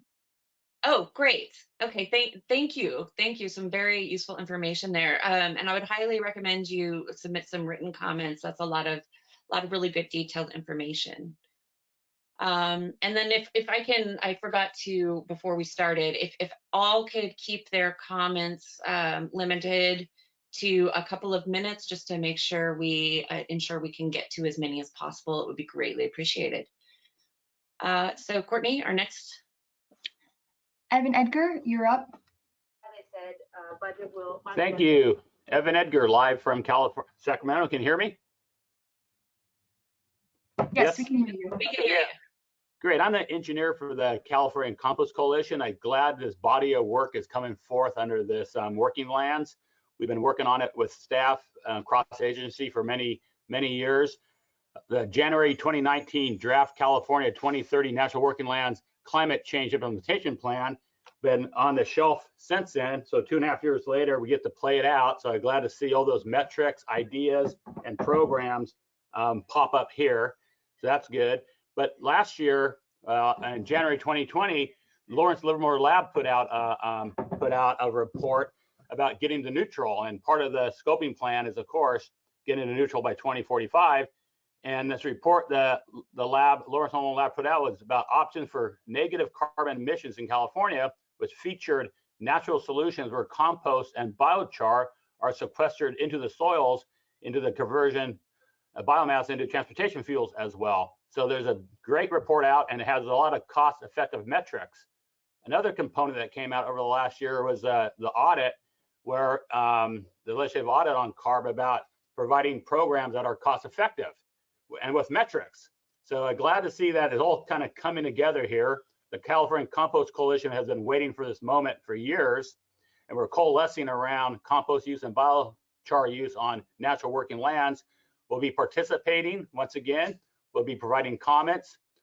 This is our third update we worked on. We were there back in 06 with the original scoping plan, and we're working hard to get all the metrics, science, and emission reduction factors better with better science. So thank you very much for the presentations. We'll be at the table, and we hope to see you in person soon throughout the next year and a half as we complete the scoping plan process. Thank you for the presentations today.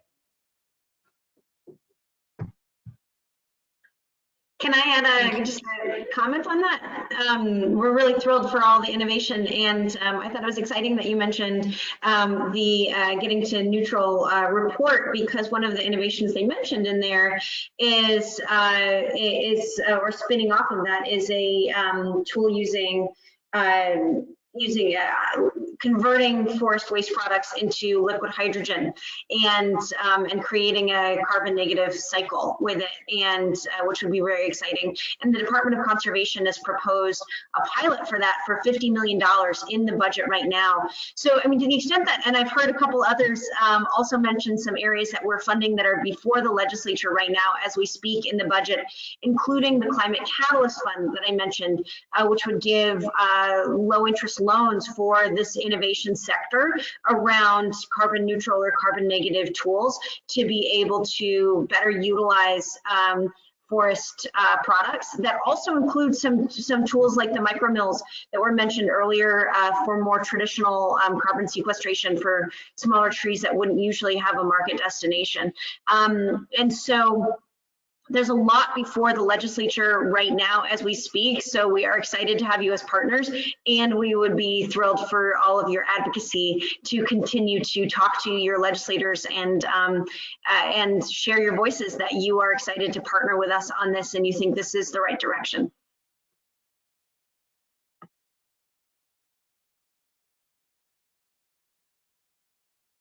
Moving on to the next commenter, Karen Mackey, please unmute yourself.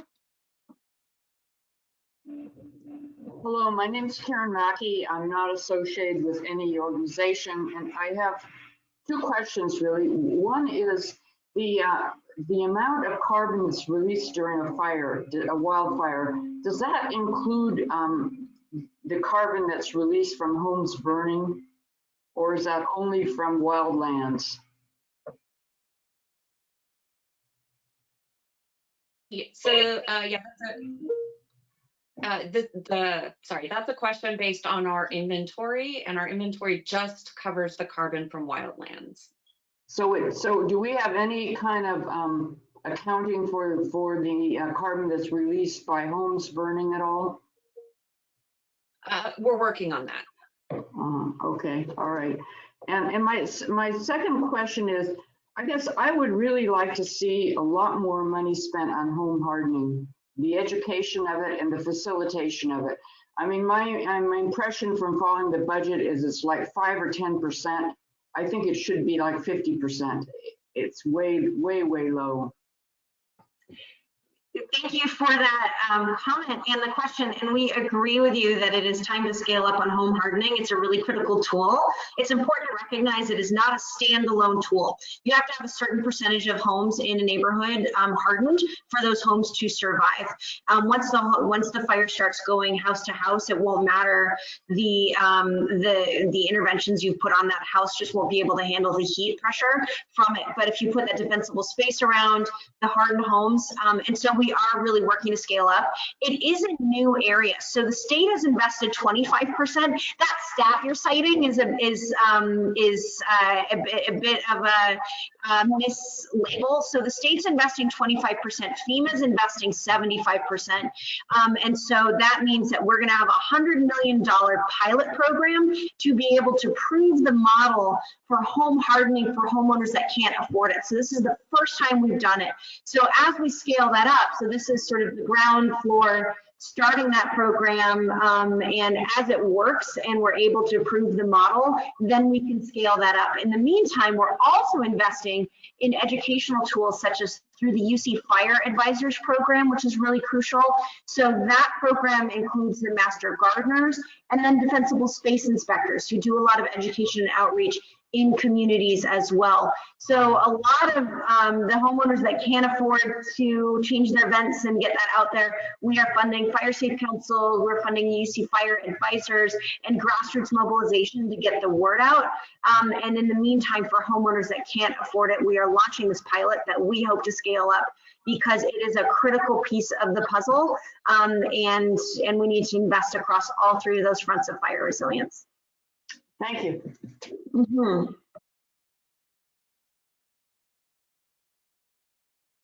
Next, we have Cindy Dawson. Cindy, please unmute yourself and introduce yourself to the panel. Hi, thanks for the workshop today and the opportunity to speak. My name is Cindy Dawson and I'm representing the Pew Charitable Trust today. I think this question would actually be for Nicole Donnelly, so I'm not sure, but I'll put it out there anyway and we'll see. I was wondering if somebody would be able to talk about how CARB is interacting with the recently released National Greenhouse Gas Inventory. Specifically, we're interested in the process that will be used to improve and integrate emerging science and data for the wetlands inventory specifically. The last state carbon inventory had wetlands in California as a carbon source, and the most recent National Greenhouse Gas Inventory has California wetlands as a sink. Any information you could provide would be greatly appreciated. And Pew stands ready to assist to connect CARB with the many scientists we've been working with directly, including the lead scientist for the wetland section of the National Greenhouse Gas Inventory. Thanks. Yeah, and thank you for that. We will be getting into more detail on the technical aspects, both of the inventory or National Working Lands inventory and the scoping plan and all of that at a future workshop. So we'll take that question if at that future workshop yet to be scheduled. Okay, great. And we will just go ahead and submit that on the written. Yes, please go ahead and submit written comments. That would be appreciated.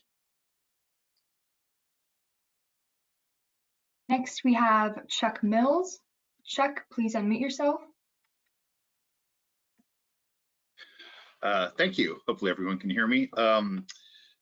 Thanks for holding this presentation today. A lot of valuable information coming out of it. My name is Chuck Mills. I'm the Director of Public Policy and Grants Administration at California Relief. And I really liked a lot of things that were mentioned today. Obviously, the inclusion of the Chinese proverb about it's never too early to be planting a tree.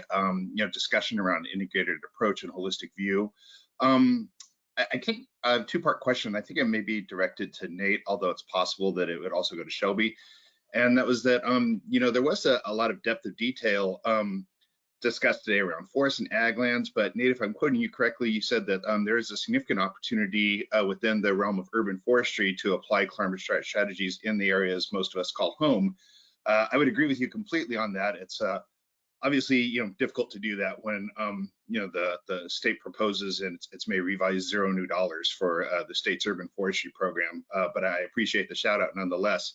I guess the two-part question would be, whether it's to Nate or Shelby, is what opportunities do you see in the immediate future to have this kind of depth of detail discussion around urban green spaces the way that there was today on forests and ag? And then the second part was really lifting up the voices from the EJAC members that chimed in, specifically Ray and Luis, and the question of when EJAC can be incorporated into the process. Is there opportunity to incorporate them earlier in the process?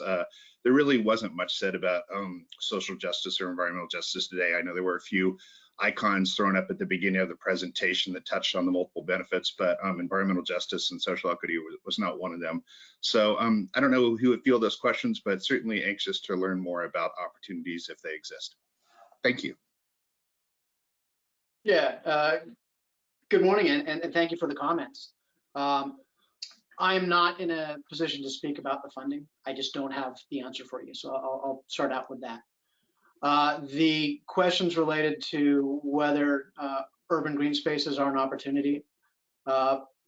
As anywhere where there's really active human and biological interfaces like urban forests, there are a lot of complexities there. There's a lot of local decision making that needs to go into what appropriate techniques are. And we're definitely encouraging that those local discussions be a big piece of any forward movement on these efforts. Within CA Nature, we're not going to be prescriptive. Same is true within, well, CA Nature and Climate Smart Land Strategy. So short, thank you for your input. If you enter into the public response, we can certainly try to make sure that the appropriate follow-up is made. Yeah, and I'll follow that up as well, because I think this is it's a really important point. Well, first of all, in the funding, I mean, I think we all I think it's important to recognize like there's so much that needs to be done on our landscapes that I think we need to get beyond thinking that the state will be able to fund all of it. I mean, we're gonna have to start thinking about additional mechanisms to get the type of action that we need on the landscape. In terms of the presentation itself and the examples that I gave, I actually did have an urban forest slide. It ended up coming out. I just couldn't give examples of all of the different types of lands. And so that was certainly not to say any one was more or less important than another.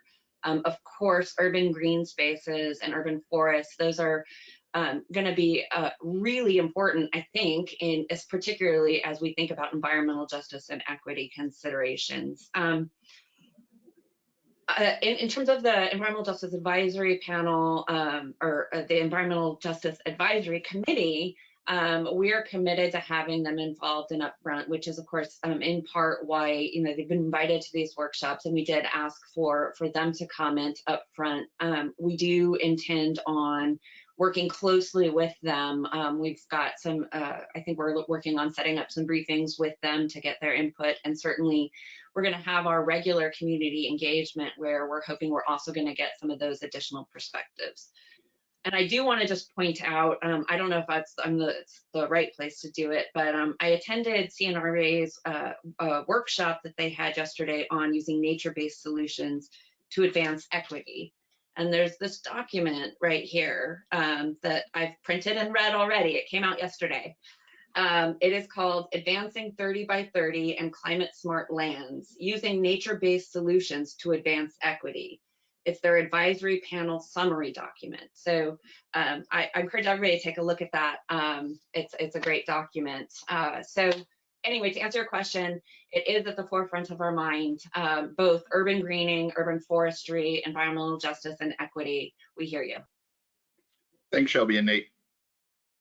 If I could just throw in a couple of words, because there is a corner of this that belongs to the agricultural sector and that relates to the incentive programs that the Department of Food and Ag handles, which is that we have been making greater and greater efforts to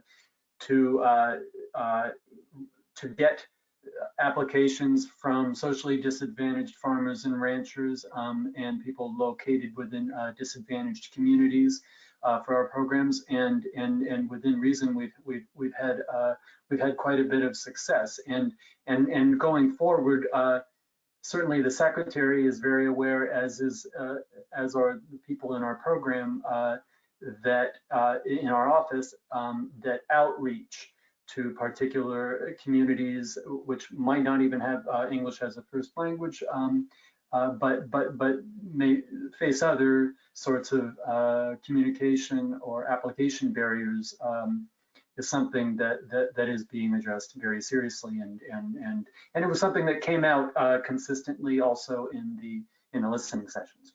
Thank you for your comment. Next, we have Julia Levin. Julia, please unmute yourself and introduce yourself to the panel.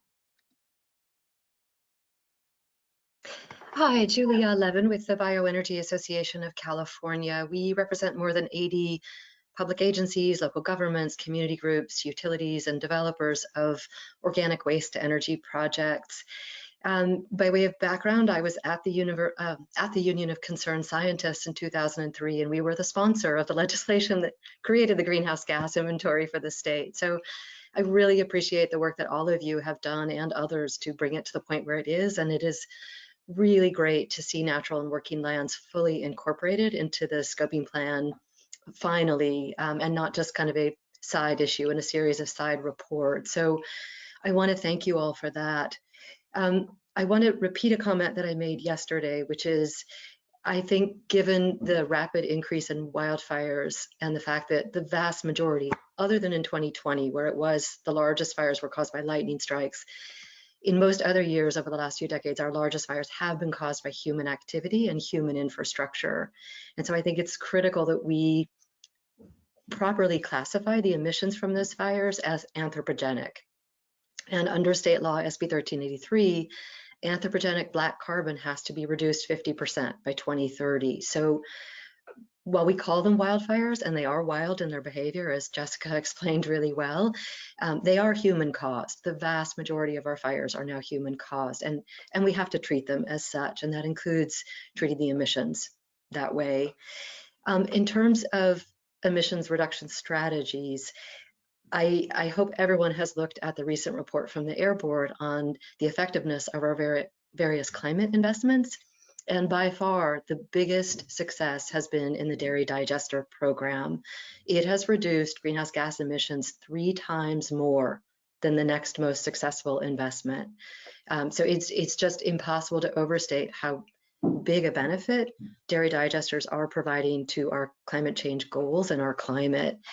And the biggest reason is we've put a lot of money into those projects. And I think we need to do the same thing now with agricultural and forest waste. So I urge all of you in developing the natural and working land section of the climate change scoping plan to look at the forest biomass utilization plan that was adopted by the Board of Forestry last fall, which makes a number of recommendations related to how we can put the forest biomass that is removed for wildfire reduction and restoration purposes to beneficial reuse. But I also urge you to look at the recommendations in the plan adopted by the Air Board to phase out the open burning of agricultural waste in the San Joaquin Valley. We need to make that plan statewide. Imperial Valley, Central Coast, the North Coast, we've got agriculture all over the state, and waste from that agriculture is being open burned, which is a major source of air pollution and climate pollution. So both of those plans, that plan to phase out open burning of ag waste and the forest biomass utilization plan, have a lot of valuable recommendations that should be incorporated into the climate change scoping plan. The last thing I wanted to recommend is, of the money that Jessica referred to for wildfire mitigation, I really urge the state to take a small portion of that funding, maybe 10%, for biomass utilization. The Climate Catalyst Fund would be awesome, and we strongly support it. We've been urging the legislature to support it, but we should also be doing it out of general fund and cap and trade revenues and other sources of funding. As Jessica said really well, it's not enough to just pile up all that material and then open burn it. That continues to release a lot of emissions. So thank you all again. We're really looking forward to working with all of you on the process moving forward.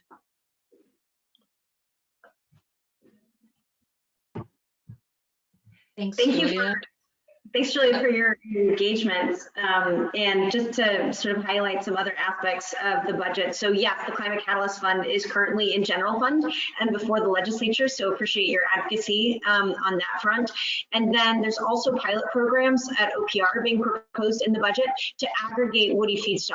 And so that would be both ag waste and biomass from forest thinning type projects.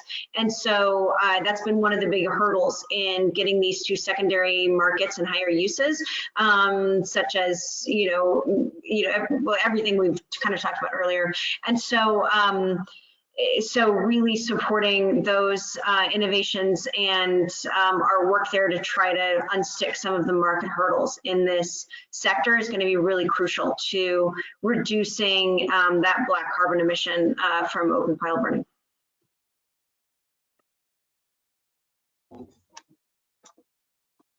Next, we have Cedric Twite. Cedric, please unmute yourself and provide your question or comment to the panel.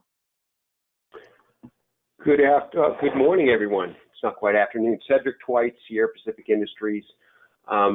Couple of comments. First, a comment for Nate Ross' statement that forests have become a carbon source and not a sink. I don't believe that's correct. The most recent comprehensive report on forest carbon stocks I'm aware of is the AB 1405 California Forest Ecosystem and Harvested Wood Product Carbon Inventory 2018 Reporting Period Data Update, which states that forests still sequestered net of fires and harvesting 24.9 million metric tons during 2018, which is far from a net source of emissions.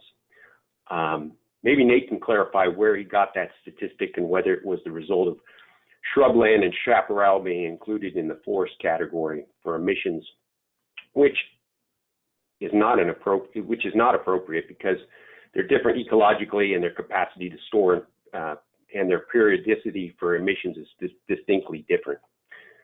Second, the messaging from this Natural and Working Lands program continues to mislead the public related to sustainable forestry management. The piece of messaging that is misleading is the suggestion that less intensive forest management exclusively is the best method to optimize climate benefits from forest.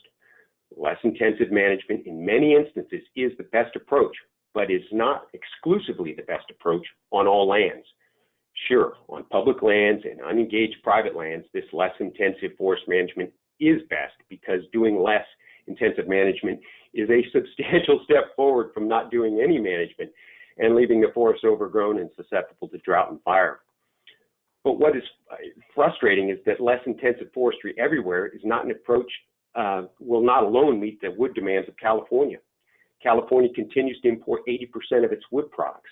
Contrast that with the agricultural sector, which is a net exporter of wood products, and yet its footprint has a much more intensive footprint than even the most intensive forest management activity. Please know that intensive forest management carefully planned and implemented over the long term has been demonstrated as supportive of biodiversity, including water quality, floristic, and animal diversity, and importantly, high-value wood products that pay their way into the marketplace and are not a drag on the scarce public money needed for conservation, research, and development. Now, of course, with this year's budget, the money's flowing strongly towards conservation projects, but that may not continue and does have limits. So that the financial sustainability of intensive forest management should be recognized.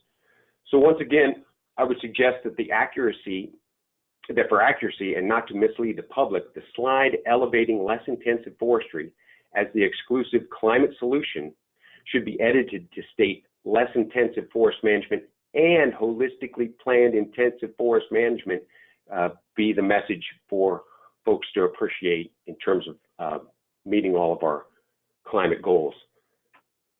The contribution from forest will require a more inclusive approach from all forest landowners to meet California's climate goals and to grow its bioeconomy. Thank you. Thanks, Cedric. I maybe just give a quick comment, and then I see Jessica probably wants to jump in here too as well.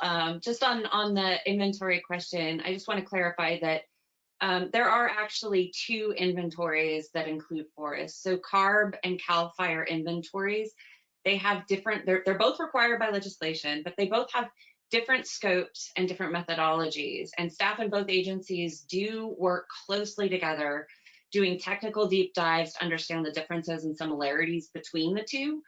But so I think that's definitely something we can get into in more detail at a future technical workshop. And you know, in terms of the example on the slide, I just want to say that the slides I presented were most definitely just a sampling of the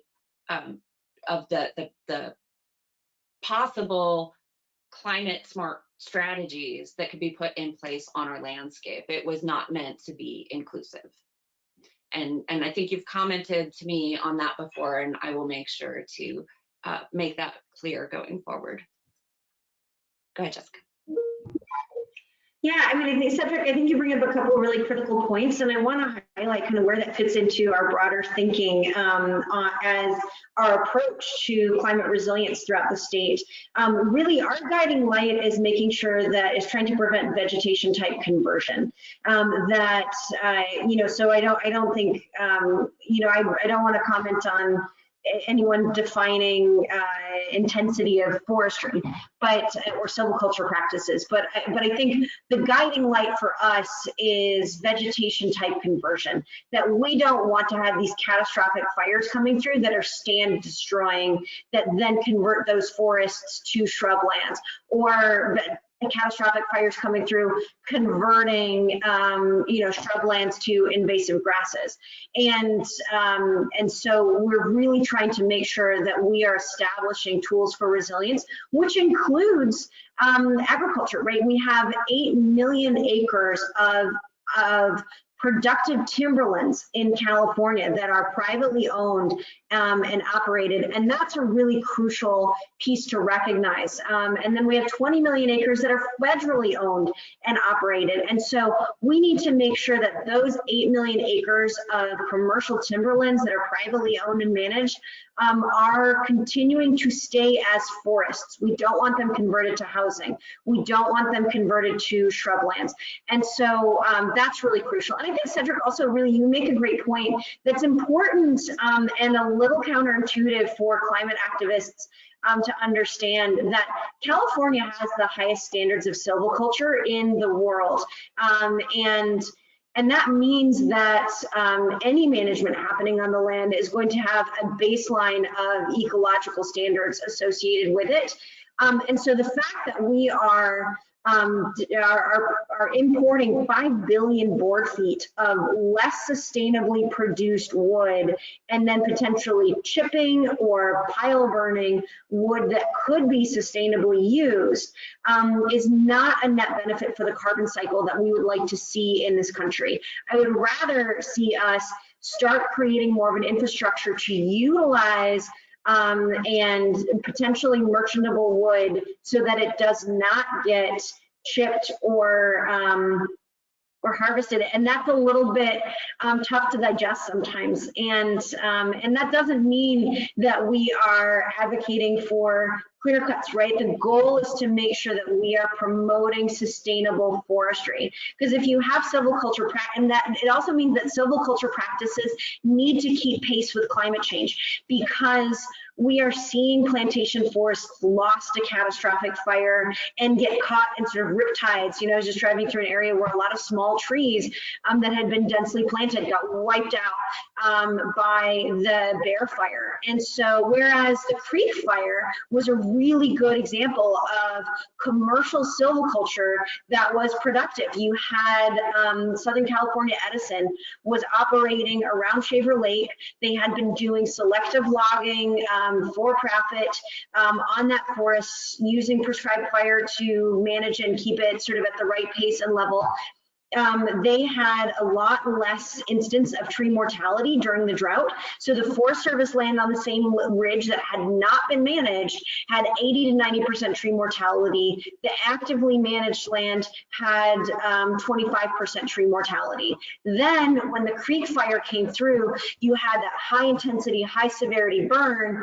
And as soon as it hit the managed land that had been doing selective logging and prescribed fire, you saw that forest survived. And so I think it's important that rather than us, that we have a minimum standard for silviculture in California, which is the highest in the world. And we want to make sure that we are promoting silviculture practices that lead to long-term wildfire resilience and prevent even the commercial forest land from converting to getting sold off or damaging those watersheds or getting destroyed by a fire to the point that it doesn't recover. So, I think there's a really clear light here of active natural and working lands, and those working lands, forestry is a big part of that as well.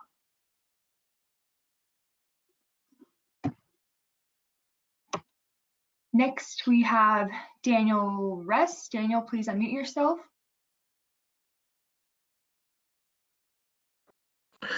Hi, my name is Dan Ress. I'm a staff attorney for the Center on Race, Poverty, and the Environment. Really appreciate the chance to speak today and to hear from y'all. I also really appreciate you emphasizing the co-benefits and additional priorities of these natural solutions. It's the right perspective to bring to this work. In addition to climate mitigation, you named benefits to climate adaptation, aquifer management, wildfire mitigation prevention, equity, jobs, and many others. But you also referred to the offsets program. And while we support many of the programs and perspectives you've described, I wanted to point out that offsets, at least as I've ever heard them discussed, are incompatible with equity.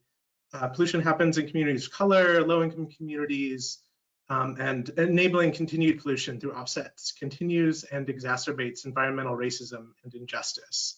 So we'd encourage you to find other methods of pursuing these natural solutions that don't involve a trade-off against the health of disadvantaged communities. Happy to discuss alternatives if that would be helpful. And thank you.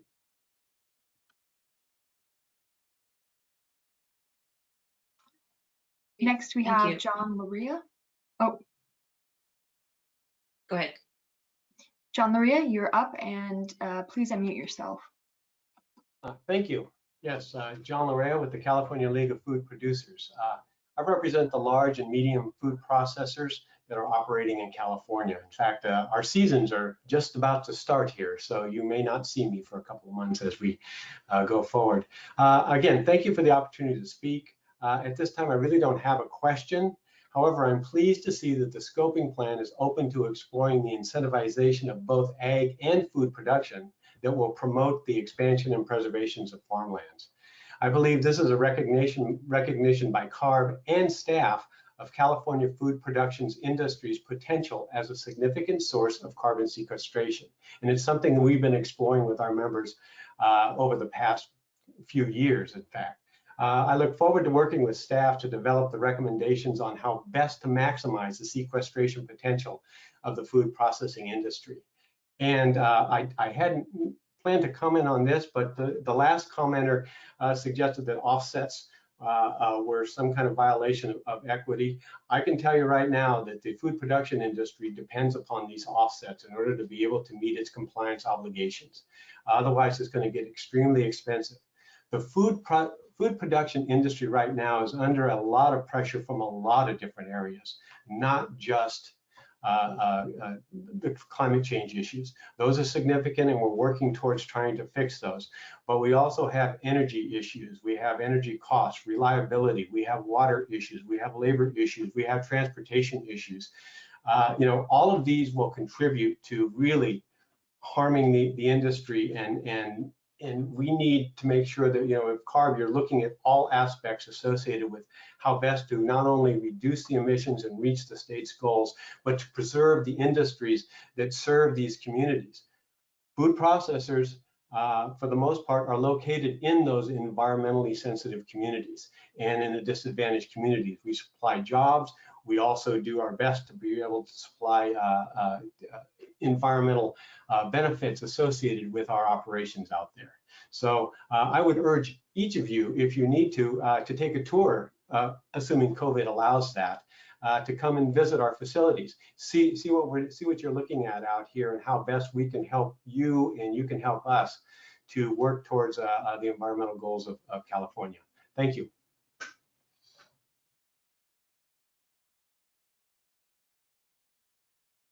Thank you. Thank you for your comments. I'm noticing the time here. We are scheduled to be done at noon. So we have time for just a few more before I go ahead and do some closing remarks. AV Quirk, please unmute yourself and introduce yourself to the panel.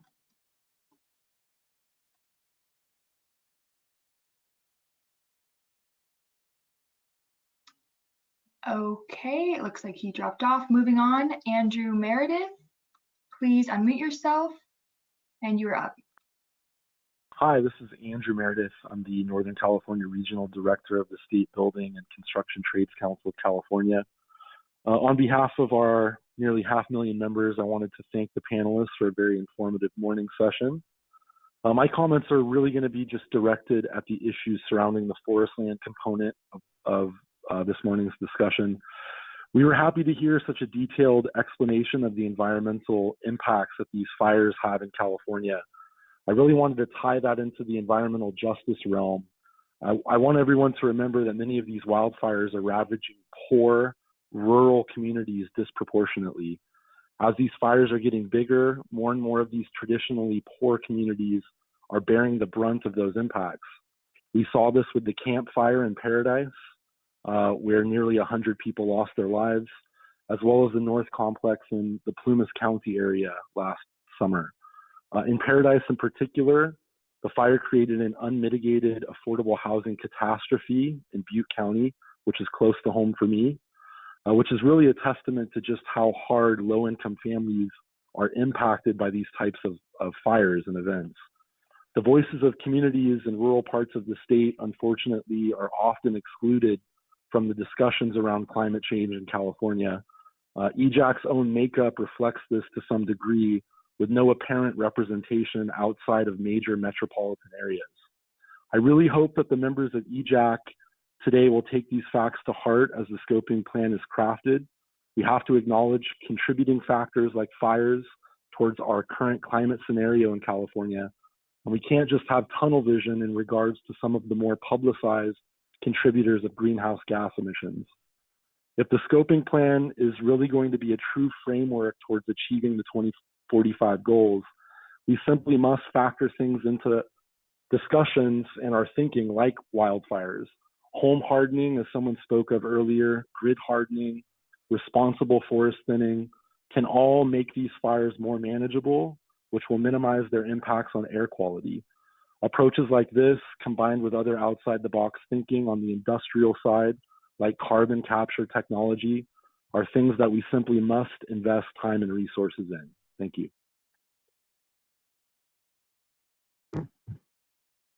I think that's a really crucial point to be able to really highlight and emphasize how much vulnerable communities are really impacted by catastrophic fire. I was on the ground for a month for the recovery after Paradise and just saw 52,000 people displaced at once, many of whom were already marginally homeless. You know, I found people who had been couch surfing, you know, up in Paradise. Many of them had lived up in Magalia and Paradise and some of these communities because it was too expensive to find housing in Chico. And then these displaced people came into Chico and built on and already then exacerbated and displaced the 1,000 people who were already homeless in Chico. So you're seeing these social impacts from these environment. I mean, these are essentially climate refugees who we are talking about, and it compounds existing crises. The other aspect of that, I mean, and then the recovery aspects for people who were renters or didn't have insurance, right? Because they were either priced out of it, they had owned their homes for generations and couldn't afford the fire insurance, so had let it go, or people that had been renting or couch surfing, or I met a man who had paid a month in a motel, you know, who was marginally homeless and ended up in the Walmart parking lot after the Camp Fire. And so those folks, if they can get FEMA support, the max payout for a total loss in the FEMA reimbursement is $39,000. So people who had insurance would get put up in a hotel, they'd get a rental car, they'd get support and shopping allowance for clothing, they'd be able to then get sort of their entire land potentially recovered and rebuild somewhere or get sort of compensated for that loss. People that don't have that infrastructure support behind them, they're looking at, you know, charity from the Red Cross. They're looking at whatever they can get from local organizations, and they're looking at $39,000 maximum if they are lucky from FEMA, which in California, you know, just doesn't even pay the rent.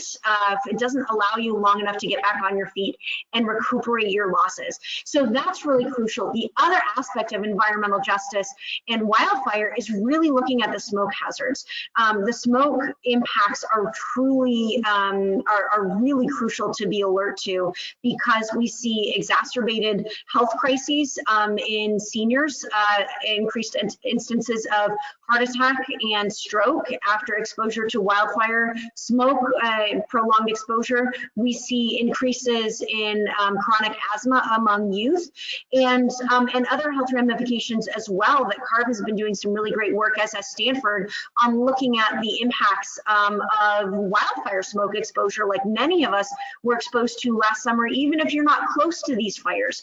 And for folks that can get air filters in their homes, stay in air-conditioned cooling centers, that's fine. But for our homeless population or people that don't have central air, they're not getting any protections from that smoke, and that can cause long-term health impacts as well. So we are looking at all of that. It is something that's very dear to all of our hearts in terms of motivating us to do this work, not only mitigating sort of the long-term impacts of wildfire, but also ensuring that there are safe havens for people to go to, and that we are educating people about the impacts of smoke and keeping people safe and protected during wildfire season.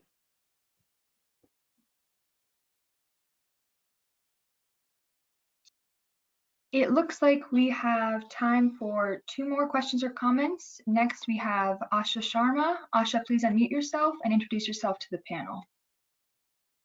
Hi, my name is Asha Sharma. Can you all hear me? Yes, we can hear you. Okay, great. My name is Asha Sharma with Pesticide Action Network. Thank you for the opportunity to comment and for all of your hard work by all of the panelists on these issues. We are excited to see agriculture being prioritized as a nature-based climate solution in the natural and working lands sector, but we are currently concerned that pesticide use is being left out of the conversation. Evidence shows that synthetic pesticides can increase greenhouse gas emissions directly and indirectly by hindering soil's ability to sequester carbon. 3 studies show pesticide applications of 3 fumigants alone can cause anywhere from 7 to 100-fold increases in nitrous oxide emissions. Therefore, we would like to request that pesticide reduction is explicitly included as a climate solution and incentives that support organic and agroecological farming are considered. We also support the holistic and integrated approach that has been mentioned when considering agricultural solutions to ensure trade-offs and other ecological synergies are taken into account. We recommend that pesticide use is considered specifically, since this is a critical trade-off of incentivizing certain practices that may sequester carbon, like no-till, which can require more pesticides to control for weeds and result in an increase in pesticide exposure for frontline communities like farm workers and rural families. So I would just like to end with a question. I'm curious to learn more details about how will public health concerns like pesticide use be considered in this process. Thank you. Thank you. Thank you for your comments. In terms of how the scoping plan process is going to consider public health, that is going to be saved for future workshops. So thank you for that. I think we've got one more time for maybe one more quick question. Next, we have Greg Kester. Greg, please unmute yourself. Thank you. Thank you very much for your work and all the presentations today. I'm Greg Kester with the California Association of Sanitation Agencies, representing the public wastewater sector throughout the state. We would like to ensure the benefits of the land application of biosolids to natural and working lands is included in the scoping plan. Biosolids are produced through the municipal wastewater treatment process, and when land applied, sequester carbon, avoid fossil fuel intense inorganic fertilizer, reduce the need to irrigate, improve soil health, and increase crop yields. In short, biosolids help achieve all the objectives of the Healthy Soils Initiative and mitigate climate change. The Climate Action Reserve included the land application of biosolids in their new soil enrichment protocol, which recognizes their climate benefits. In addition to the benefits to cropland, biosolids can also be used for reclamation projects, including on fire damaged land, to not only restore ecosystem services, but also to help reduce the severity potential of future fires. In closing, the public wastewater sector stands ready to assist in the new scoping plan, and we look forward to working with you all. Thank you. Thank you very much. So I'm gonna go ahead and we'll we'll stop with the questions at this point. Or, well, let me ask this. How many more folks do we have? Let me ask the panelists, because I want to be respectful of your time. If we only have just a couple left, are you available? Or, yes? Okay. Okay. How many we've got 3 comments left. Do you think I can squeeze them in? All right. Next. Okay, next we have Julia Jordan. Julia, please unmute yourself and introduce yourself to the panel.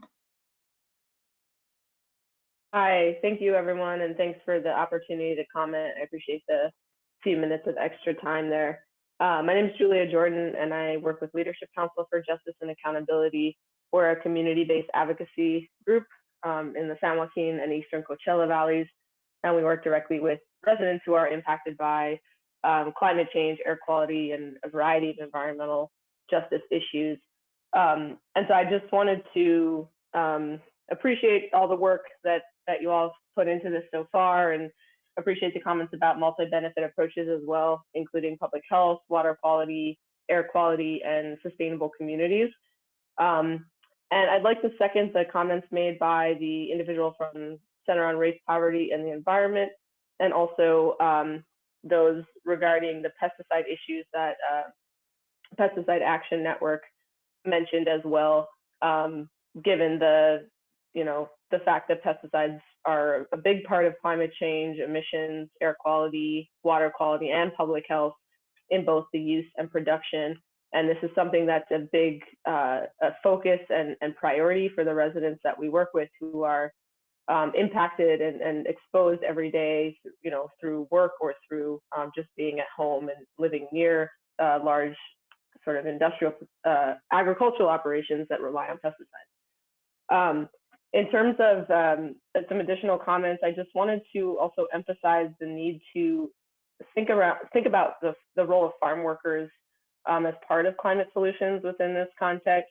So not just, I think the way that we think or define farmers as owners or managers. Farm workers have a lot of expertise, not only on the actual work that's done on the farm, but on the impacts of climate change that directly are felt, most intensely by them, as we've seen from, people working out in the fields during wildfires, being part of communities that are impacted in many different ways by these impacts. I'd also like to push back on the earlier commenters' comments around dairy digesters. This is something that for a long time we've really kind of tried to highlight the issues that are too often, not understood. This is something that environmental justice communities do not want to see. These are facilities that sort of take advantage of the status quo dairy industry that unfortunately does create a lot of water and air pollution, several different issues in communities that we work in, very, very massive dairies that are able to sort of utilize those technologies. And we really see it as a false solution that doesn't do anything to support and benefit those environmental justice, low-income communities and communities of color that live near dairies. It's very important that we stop thinking about large-scale industrial confined animal feeding operations as the baseline from which to make climate greenhouse gas emission reductions estimates and calculations, but start to think about what is a different baseline from which to start. What is a different way of doing sustainable dairy or doing sustainable animal management that does not sort of assume that level of emissions, that level of concentrated animals, and that level of pollution as a baseline. Similarly, I just wanted to, maybe the last couple things is the importance of creating pathways for stable and equitable land access for underrepresented farmers and growers, including BIPOC growers, and supportive services, access to capital, loans, technical assistance that is culturally relevant and really focused on folks that have been locked out of that for a long time. And this is important in this context because someone, I think earlier in the presentation, mentioned the length of time that's needed to see benefits on the soil and on the land and people need stable access to land to be able to do that. And the very last thing is just to emphasize also the agricultural burning issues that the state is currently looking at in the San Joaquin Valley as part of this conversation, and the need to phase out ag burning entirely. And we should be looking at a statewide policy on that as well that will kind of phase out throughout the entire state at some point, given all of the massive impacts that also has, particularly in areas of non-attainment for air quality. So thank you so much for the time. Appreciate it. Yeah, thank you. Next we have Paul Mason. Paul, you are unmuted, and please unmute yourself.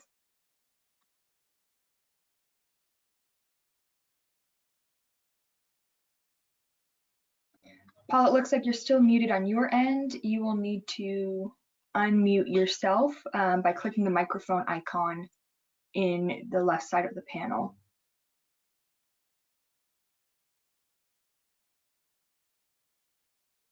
Did that work? Yes, we can hear you.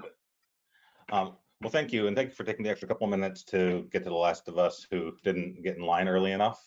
Paul Mason with Pacific Forest Trust, and I just want to start by saying I think you guys did a great job today. I was really particularly pleased with how ARB has framed up this natural working land discussion around really being aware of the ecology and the role of fire and the multi-benefits and not being entirely carbon driven. Because anything that we do that's going to be sustainable over time needs to be based in ecological realities. I will note, just because it came up in that spirited conversation that Cedric led earlier, that there's a difference between management of forests that is legal in California and better than it is other places and meets our baseline goals and legal compliance, and that which really optimizes benefits, and that there are going to be parts of the landscape that fall into both categories. They're going to be intensively managed in areas where we really want to focus on achieving higher standards for biodiversity, more big old trees, important other components of the landscape. And getting to a lot of those outcomes is going to take time. And so we need to make sure that we're thinking about both the near-term interventions that there's a lot of focus on right now because of the current condition of the landscape and the fires that we're seeing and the things we all talked about so much earlier. That's all great. And we're going to need to do a ton of that in order to get back to a natural fire regime in the near term. But to be also thinking about conditions in 2050 and 2100, we're going to need long-term assurances on, especially on private timberland that is otherwise destined to be managed for commercial return. Because trees get big, they get valuable, and then they oftentimes will end up going to the mill. And so making sure that we have some assurances that, at least in priority areas, we're getting that outcome where we have more of the large, old, fire-resistant trees on the landscape will require long-term conservation agreements with landowners in the form of working conservation easements or other similar transactions.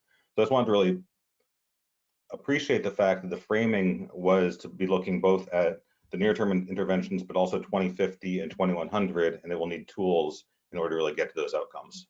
Thank you. I think Paul has led into a really great segue just to flag the Forest Legacy Program. We have $17 million in the budget for the Forest Legacy Program, which is designed to be able to take potentially larger swaths of private forest land and get commitments that it is going to achieve those and prioritize those biological functions that we want to see, and that will be around from in 2050 and 2100, that is going to be habitat and improving watershed and be much more proactive. And it's, as Paul sort of accurately notes, I mean, that doesn't mean it's not actively managed, because if you just let things sit in the age of climate change, we will lose them. And so there does need to be a level of intervention and maintenance to make sure that they get to a spot where they can be more self-sustaining. But yeah, that Forest Legacy funding is in there to be able to do just that, to make sure that we aren't just protecting public lands, but that we are putting tools in place to help protect and enhance private lands as well.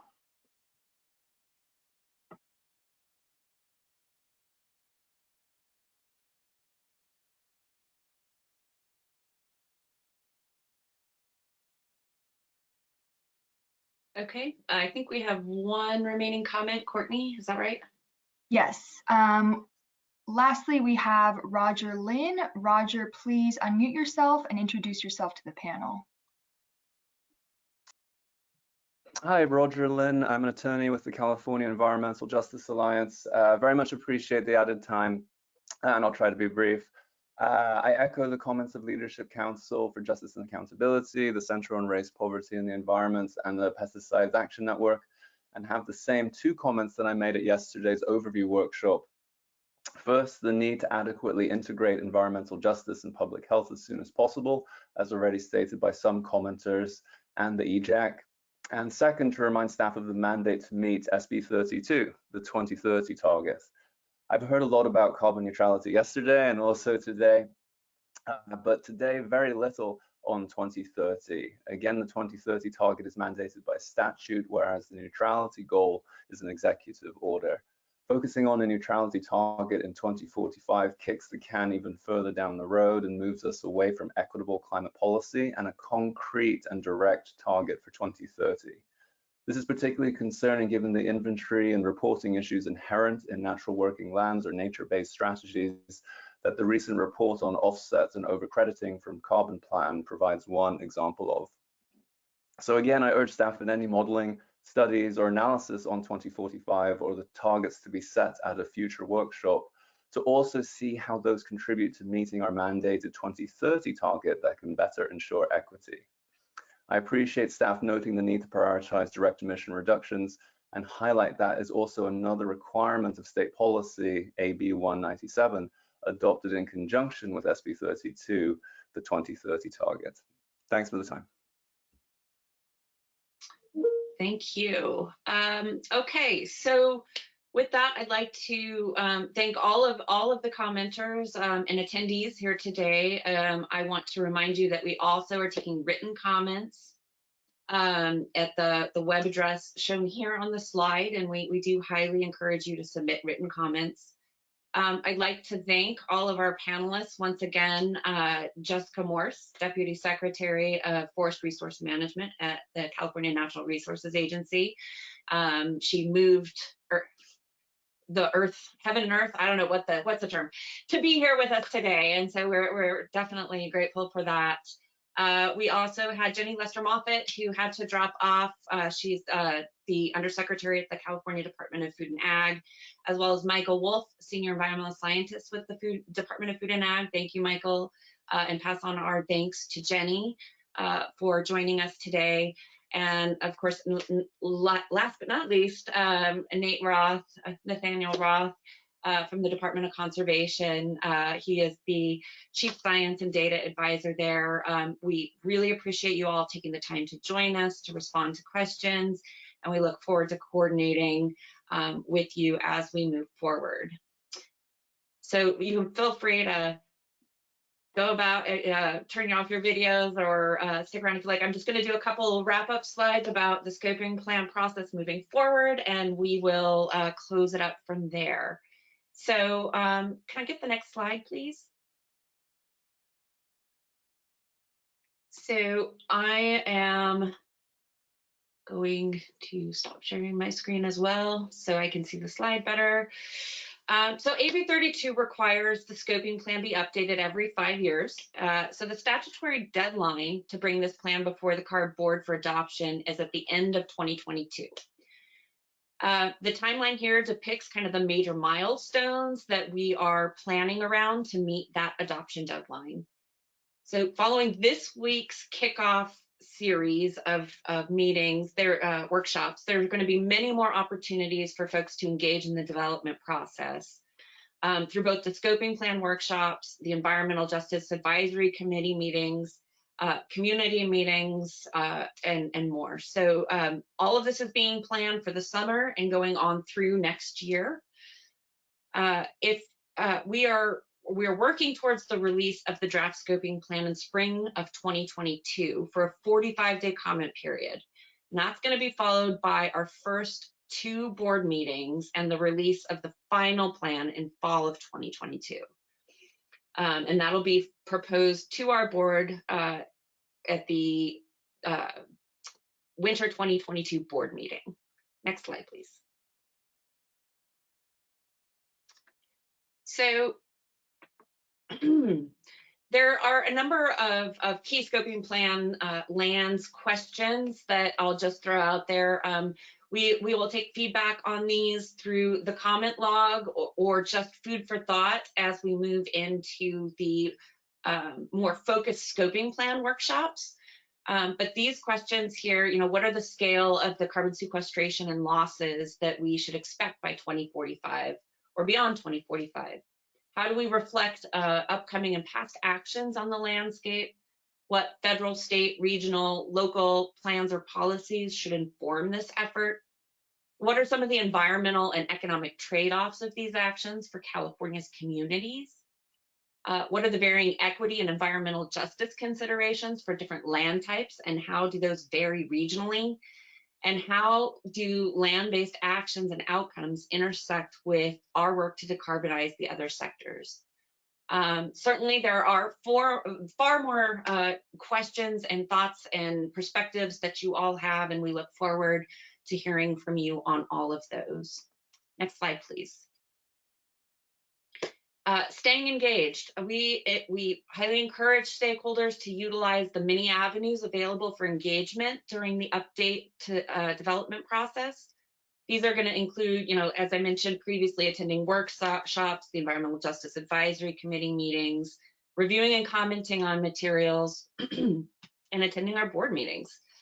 All scoping plan development information is going to be accessible from our main scoping plan webpage, shown here. And today's presentations, as well as the others in this series, can be found under the public workshops links on the webpage. And we will also make recordings of these workshops available after the kickoff workshop series is concluded on Thursday. Next slide. Finally, these are some additional links for additional information. Certainly feel free to reach out to us if you've got questions. Next slide, please. And I just want to close again by both thanking all of our attendees as well as the agency representatives for your support, participation in today's workshop, and all the work on ensuring our lands continue to thrive. I would like to thank members of the Environmental Justice Advisory Committee who provided their perspectives on this topic and taken time to listen today. We definitely look forward to engaging with you further in the coming months and through the next year as we map out the state's path to carbon neutrality. So everyone, thanks for sticking over, and have a wonderful afternoon and a fantastic week. Thank you.